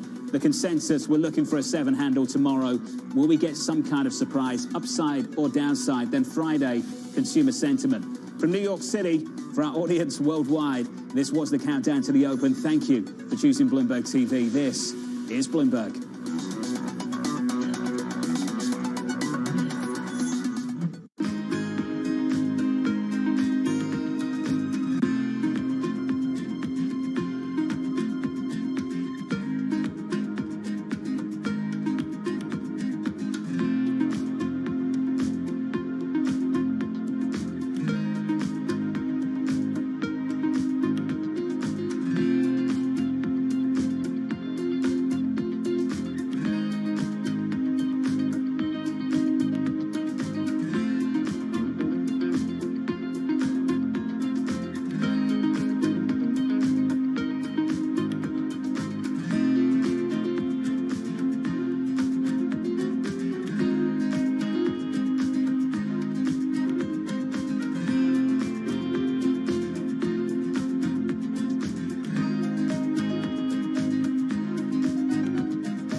U.S. has announced it's moving 8,500 more troops to Eastern Europe. If they're not being deployed to Ukraine specifically, why is that so important, and does that risk further provoking Russia? Well, there's two things going on. So what the United States recently announced is that we are going to put 8,500 troops that are part of the NATO response force on high alert. That means they'll be ready to deploy on a moment's notice should we need those forces anywhere in Europe to protect NATO territory. In addition, the United States is also looking at possible additional moves that they might make to move U.S. force posture into Central and Eastern Europe. The reason we're looking at that is because a lot of the members in that neighborhood in Central and Eastern Europe feel concerned. And so we are looking at what measures we might take in the name of reassurance and deterrence.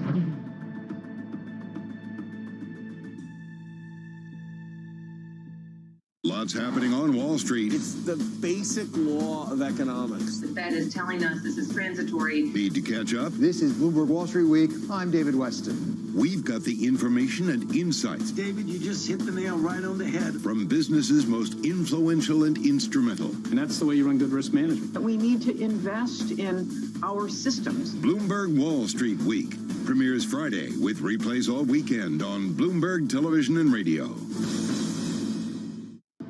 The capital markets can really help the shift to sustainable and decarbonized global economy. What are you noticing in that as ESG is now the buzzword literally everywhere? It is definitely the topic of conversation in most meetings I have with company CEOs, with investors, with industry groups. It's amazing.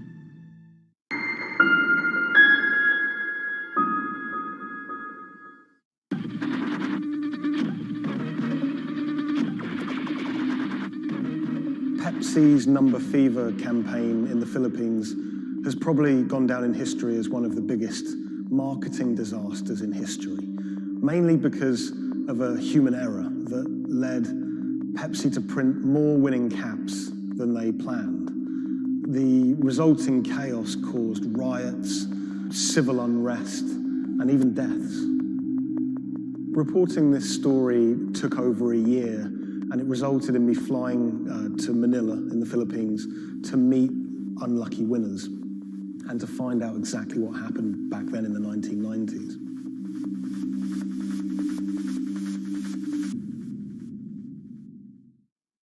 My name is Jeff Maish. I'm a journalist based in Los Angeles. I wrote the story for Bloomberg Business Week about Pepsi's Number Fever campaign. The Philippines is a really interesting country. It's made up of thousands of islands. And it's also a country that's very heavily influenced by America. American culture is everywhere you look in the Philippines. They're obsessed with Frank Sinatra music, for example. They love all things America, and that extends to their love for soft drinks, Pepsi Cola, Coca-Cola. In the 1990s, it was everywhere. Pepsi and Coca-Cola were embroiled in what is now known as the Cola Wars. It was a fierce battle for market dominance. Number Fever was already a really popular promotion. It had been rolled out in America to great success. And so Pepsi decided to roll it out internationally, particularly in Asia. They thought it was the answer to their problems. They thought it could finally help them beat their biggest competitor.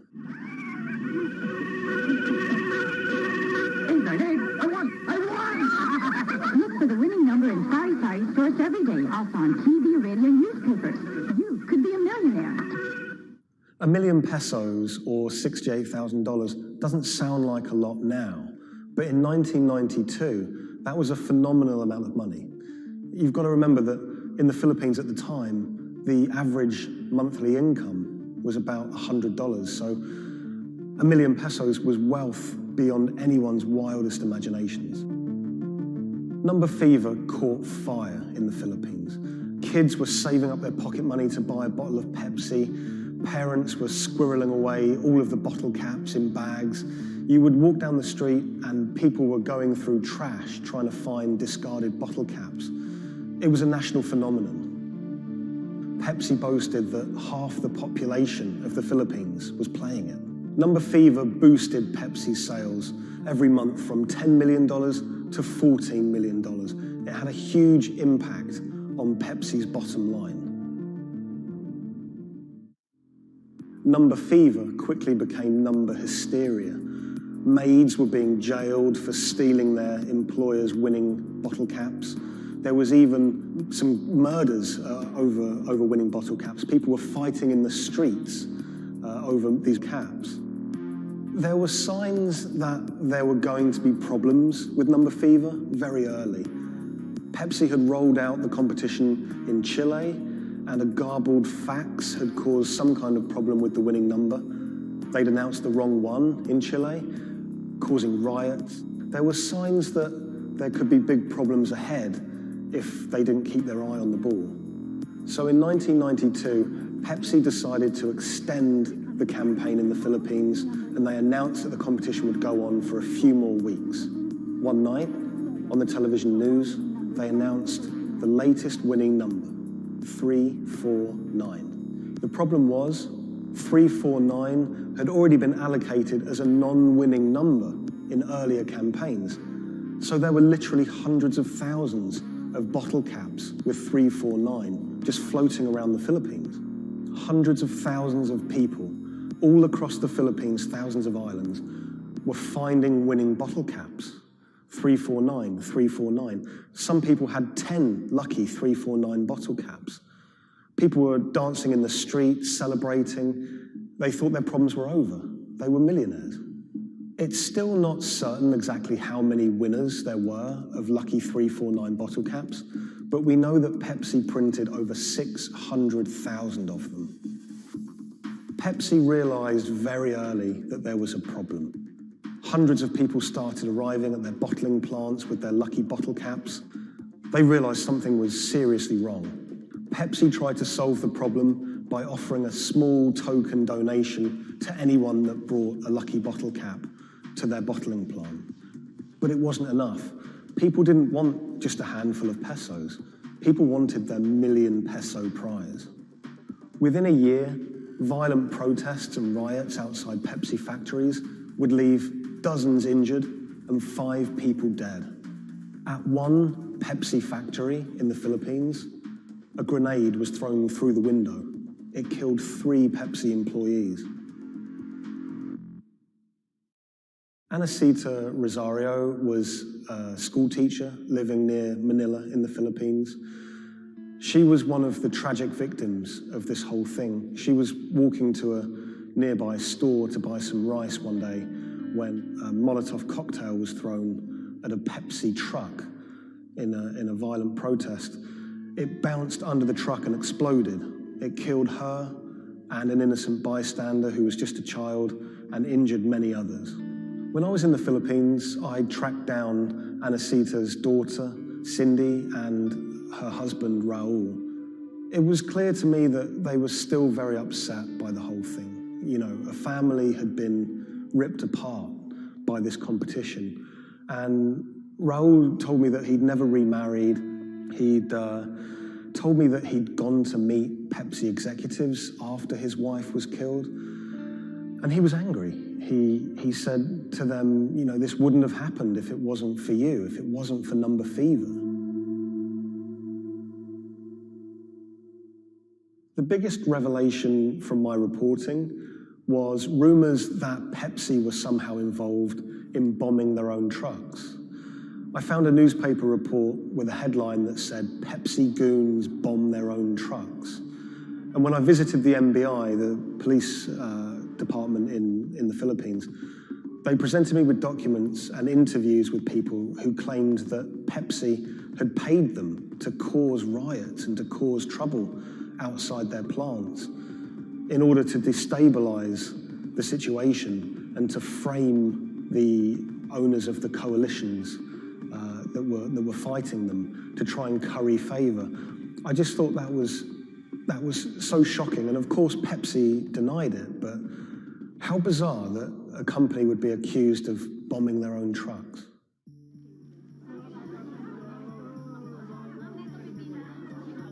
The contest had sparked so much anger in the Philippines because it landed at just this really weird time in the Philippines' history.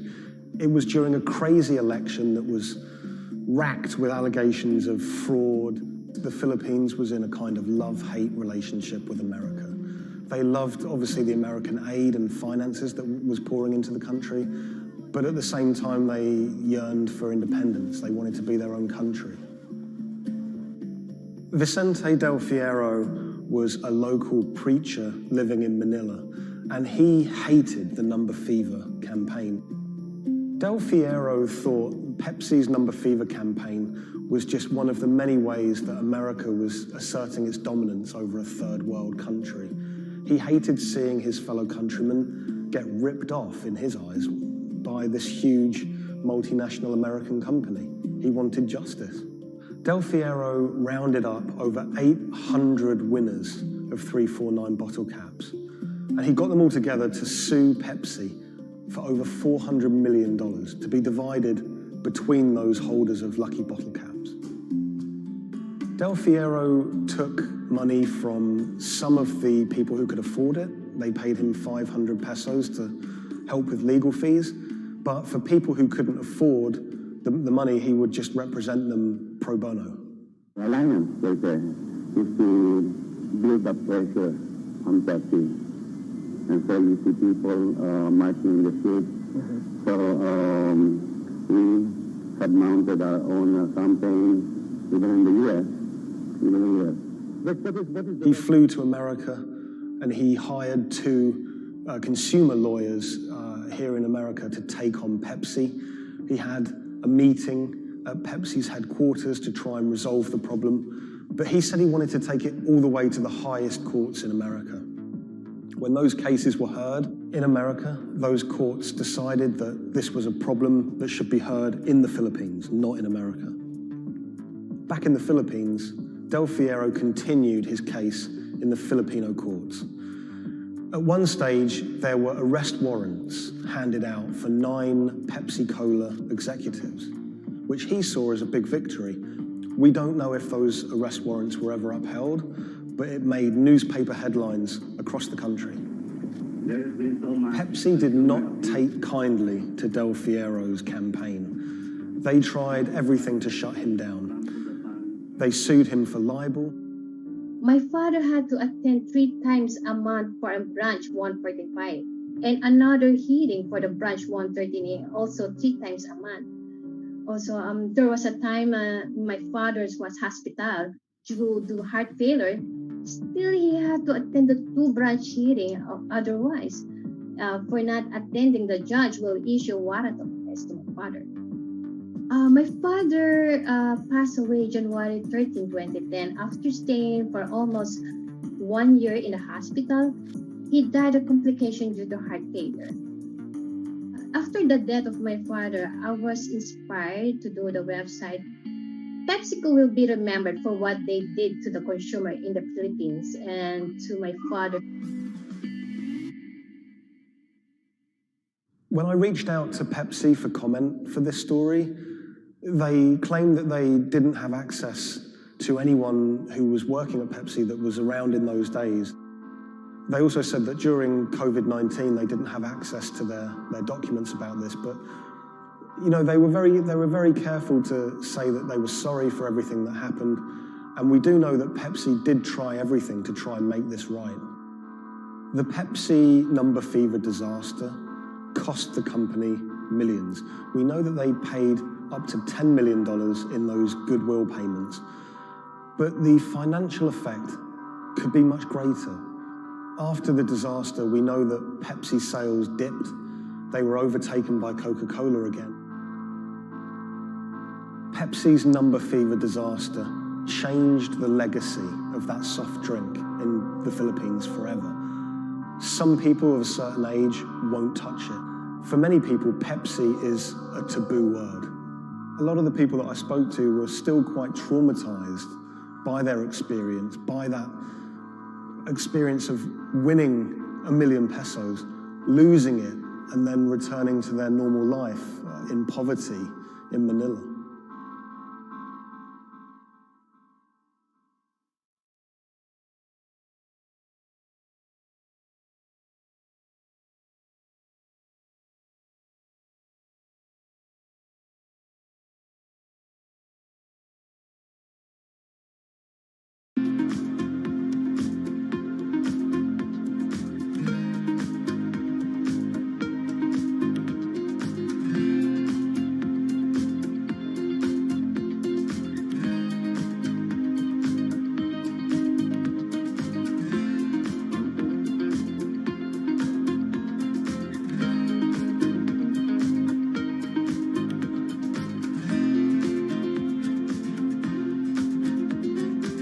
When the news of the bombing came out, it was a massive story in Germany. We are following some breaking news coming to us out of Dortmund in Germany. It was covered by all the media outlets. 3 roadside explosions triggered at the same time last night as the coach left its hotel in the south of Dortmund. Public figures commented on it. We should not let them affect our life, whoever it was. The media echo went far beyond Dortmund. I think it was front page news in every single big paper around Europe. Everyone thought of like a terrorist attack, and people were scared that throughout the city in Dortmund there was more attacks to be happening. Unbeknownst to investigators, just after the bomb went off and the players of the team were shell-shocked, the person who had masterminded the attack was actually sitting in the hotel eating steak and sweet potatoes.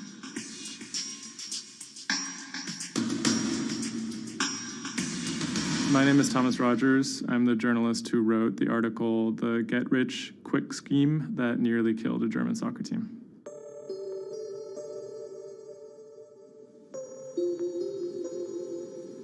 Dortmund is a mid-sized city in the western part of Germany in a state called North Rhine-Westphalia. And it's a former industrial city that's kind of fallen on hard times in the last few decades. It was severely bombed in the war, so the center of the city is quite stark. Some of the few high points include its soccer team. My name is Ike Henning. I'm a reporter with Bloomberg News, and I'm a great fan of Borussia Dortmund. Dortmund fans are super loyal. On all match days, the entire city is in black and yellow. It's like a religion. I think more than most German cities, soccer does play a very large role in the identity of Dortmund. In October of 2000, the BVB became the first team in the Bundesliga to actually go public. Salaries for soccer players in the Bundesliga have gone up very dramatically. With such high prices, they thought that by going public, they would be able to compete better with big teams like Bayern Munich. Unfortunately, that didn't go too well. Dortmund bought too many expensive players, high wages, and the club almost went bust in 2005. The price of their shares, it has sometimes gone up, but mostly gone down since they made that decision. So on April 11th, 2017, the team was staying in a hotel on the outskirts of Dortmund. Match days are always special in Dortmund. Everyone is looking forward to it. The team always meets in the same hotel ahead of matches. They stayed in this hotel in order to have a kind of neutral space before games so that they could concentrate, be sort of isolated from distractions, things like that. Everyone was pretty optimistic they had a chance to go really far, maybe into the finals. I was in the office and getting ready for match day. I was going to meet with a friend, a fellow Dortmund supporter, in a pub. As always, the fans are very excited about matches. On that day, they were heading to play in the quarterfinal against AS Monaco at Signal Iduna Stadium, which is in the center of Dortmund. Shortly before 7 p.m., the players of the team boarded their official team bus.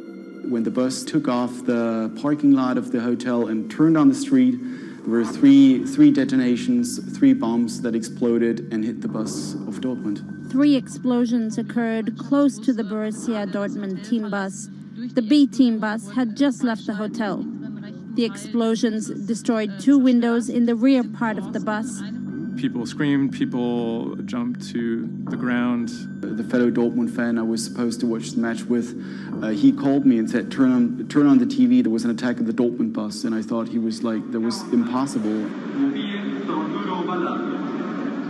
Some of the players screamed at the driver to keep driving as fast as possible because they were worried that people might storm the bus. German investigators say the explosive devices used in the attack on the Borussia Dortmund bus contained metal pins, and that one had pierced a seat headrest. Unbeknownst to the team members, the actual mastermind behind the attack was, as they were disembarking the bus, was actually eating steak and sweet potatoes at the hotel they had just left.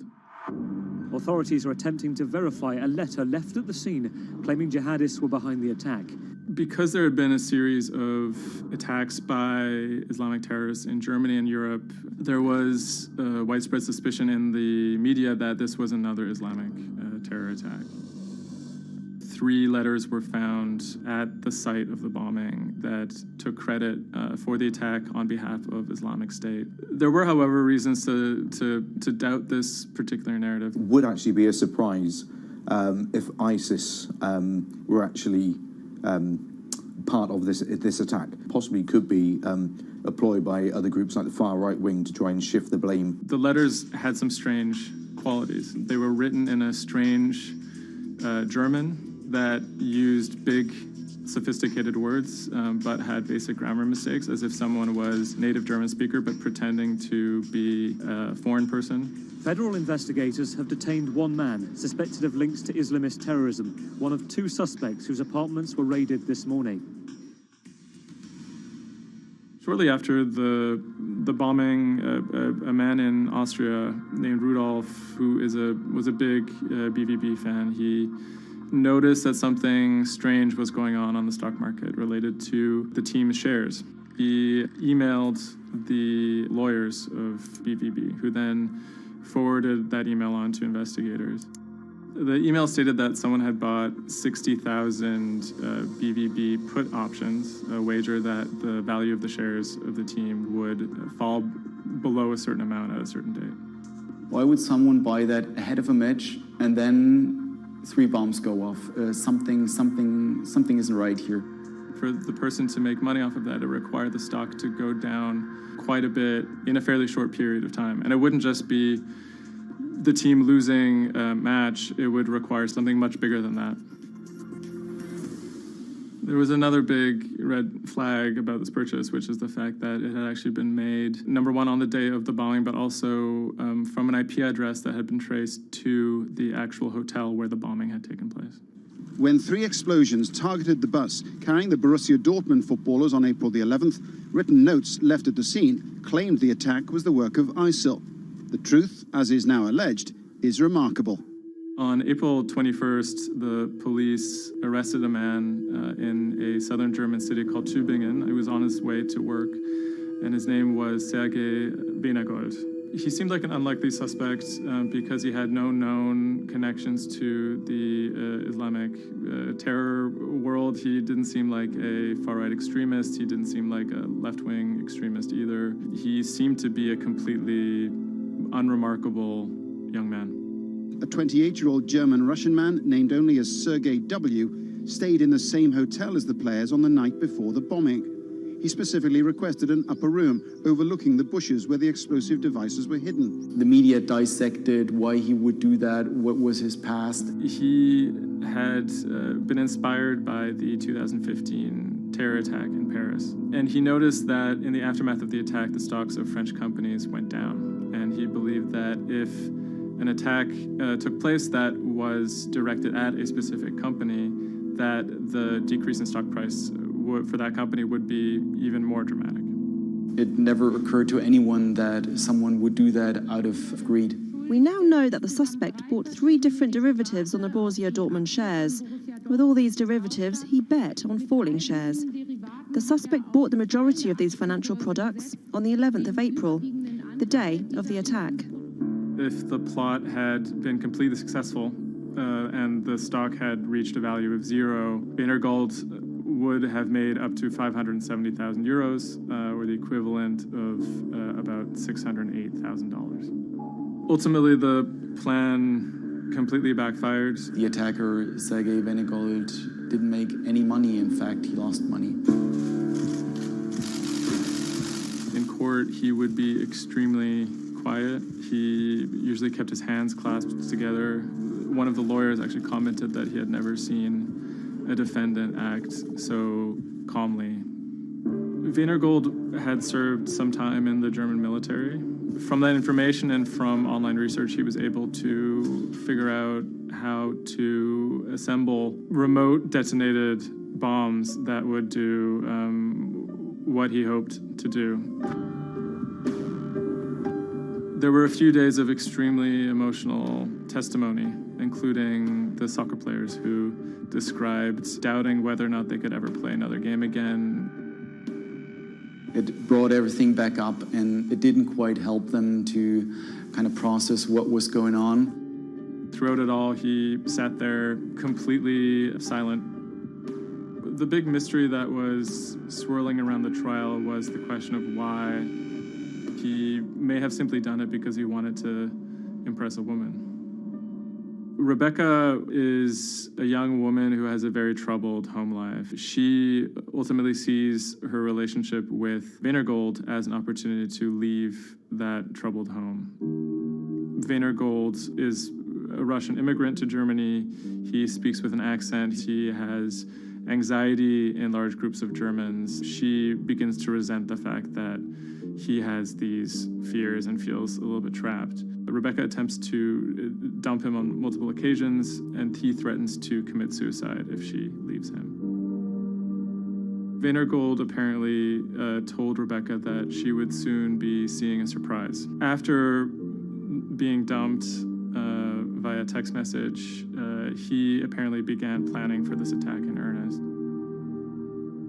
Weinergold was charged with 28 counts of attempted murder, which carried a maximum sentence in Germany of life in prison. He claimed that he had nothing to do with the attack, but as time went on, he admitted that he had actually been the person who had built the explosives and had set them off. But he claimed that he didn't want to actually kill anybody. Ultimately, Weinergold didn't receive the harshest possible sentence. He was given 14 years in prison, but it's still a considerable amount in jail in Germany.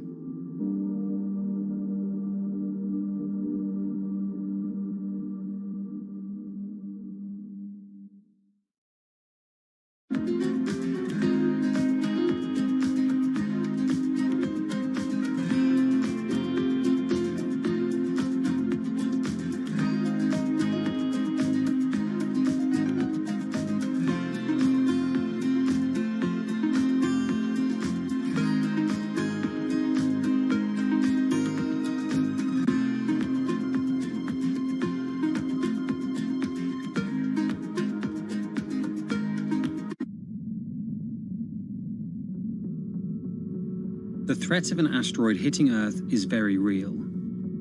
If it's big enough, it's also very final. These are very, very infrequent events. The probability is not zero, though. A blinding flash of light streaking across the sky. About 100 tons of space rock falls on Earth every day. Most of it is so small it burns up in our atmosphere or lands unnoticed away from major populations. No human in the past 1,000 years is known to have been killed by a meteorite, and according to NASA, no large object is likely to strike the Earth any time in the next several hundred years. However, one thing is certain: we haven't found them all. There are thousands out there, and we don't know where they are.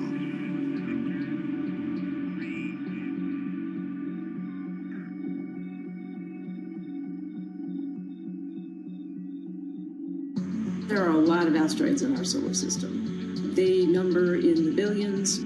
Scientists all over the world are working toward detecting and deflecting the most catastrophic of natural disasters. The race is on to find as many of these objects as we can. We have a way of calculating whether or not an asteroid is potentially dangerous or not. I mean, I think it's something worth investing in. It's our existence at stake, right?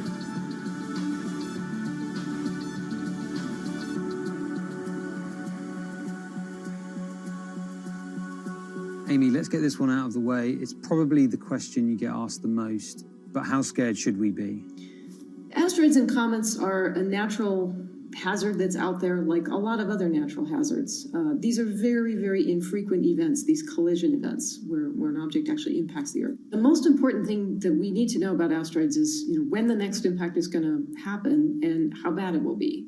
What we know is that an object that's about, say, a kilometer across is capable of causing very, very wide devastation across the planet, really, truly global devastation.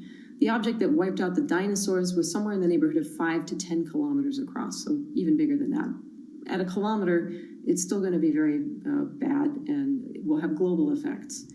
For objects that are capable of causing what I would call sort of regional damage, kind of a large major metropolitan area, a city and its surrounding environments, sort of around 100-ish meters. It depends on the details of the composition and so forth. By the 1980s, NASA was cataloguing near-Earth objects. In 1994, stargazers watched as comet Shoemaker-Levy 9 hit Jupiter. The resulting zone of chaos was estimated to be as large as the Earth, and the event became a turning point in the search for asteroids and comets in our solar system. In 1998, Congress tasked NASA with finding 90% of asteroids and comets 1 kilometer wide or larger. Soon after, Hollywood blockbusters Armageddon and Deep Impact brought attention and fear to the masses. The great news is that the vast majority, more than 90% of all the really large 1 kilometer near-Earth objects have been found. The challenge now is working down to these smaller sizes that are still quite capable of causing a lot of damage, but they're just harder to spot because they're fainter, they're smaller. Can you give us a sense of how many are out there in our solar system? We know that there are a lot of asteroids in our solar system. They number in the billions. Most of them, however, are between Mars and Jupiter in what we call the main asteroid belt. This is a region of space where most of the asteroids in the inner part of our solar system live, and they stay there for many billions of years. There is another population, though, that kind of leaks inward and gets into the region somewhat close to the Earth, and we call these near-Earth objects. We think that there are millions and millions of near-Earth objects that are out there in the total population. As of today, we know of sort of around 20, 25,000, something like that. When we first spot an object, we really know very little about it. We just see something moving across the sky. So all you get is just sort of a handful of snapshots, just enough to be able to tell that this isn't an asteroid that we've already seen before. And then once we can calculate the distance to it, we can now start to make predictions about its true size. Is it large or is it small? So we have a lot of information that we have to get pretty quickly to really understand what's going on. Finding asteroids is just one piece of the puzzle. Planetary scientists are extremely skilled in determining the orbits and speeds of asteroids based on relatively small amounts of data. NASA runs simulations of the trajectories asteroids could take, which is useful but time-consuming. A team of scientists in the Netherlands have found a way that could buy us more time. Our method is very quick. So you can very quickly get an assessment of whether or not the object is dangerous or not. If you look at the classical way of determining the danger of an asteroid, it may take days of computing time on very big machines to determine this hazardousness. The current problem is that there's just too many asteroids out there to spend a huge amount of computational power on all of them. So the neural network allows us to focus on what really could go and pose a hazard to Earth. A neural network is a computing system that mimics the way the human brain operates to find underlying relationships in a set of data. By training the network in this way, you train it in recognizing those objects that are most likely to hit the planet. And once it's trained, you can apply this network to all the unknown asteroids. And then you can make a selection and saying, hey, these are the ones which appear to be having orbits similar to the ones which we know are hitting the planet. That doesn't mean that they do, but it only means that they look very similar to the ones we know they do. What else did you find? Should we be particularly concerned about anything? One thing that we did find is that our neural network was able to go and identify a handful of asteroids which weren't considered potentially hazardous, that when we went and integrated them forward in time, they came quite close to Earth. We find a handful which were not detected before or not considered being dangerous before, and we think they are potentially dangerous. It's very hard to simulate kind of going forward in time an asteroid that's going to hit Earth because, well, the Earth is really small. And space is really big, and then you have to have very exact parameters to shoot an asteroid that goes and hits exactly Earth. And then Simon had the ingenious idea of not even trying to do that and just launching the asteroids from Earth's surface and integrating backwards in time. It's very hard to make it hit. So you need a lot of calculations which all end up in nothing. And the idea was then like, well, let's not do that. This is basically what NASA is doing. NASA is taking an asteroid, making multiple copies of them, shooting them all forwards in time, calculating their orbits, and then see what fraction sort of gets close to Earth. Not even hitting Earth, but getting close to Earth. And that they call it a potential impactor. So you calculate the solar system forwards in time for, let's say, 1,000 years. And then you launch asteroids from the surface as if they, if you go forwards in time, would fall on the surface. You calculate them backwards to today, and then you get your orbital parameters of today's asteroids, which you know will land on the planet. And those you can use as known impactors and compare with all the other asteroids in the solar system. Can simulations and AI, can those things fill in the gaps where perhaps telescopes and other imaging tools can't? Absolutely. Since the observations get more complex, the physics gets more complex. And if the physics get more complex, the mathematics becomes more complex. And at some point, you can't solve your problems analytically anymore. And then this is where the computer comes in. Now we have this trained neural network. We have a way of calculating in a fraction of a second whether or not an asteroid is potentially dangerous or not, and therefore deserves more attention or more time to spend on for really finding out if it is dangerous. When it comes to hunting asteroids, time is critical. What we can do about a potentially hazardous object depends a great deal on what we know about it and how much time we have before the encounter. We'd really like to find them when they're decades away, because the more time you have,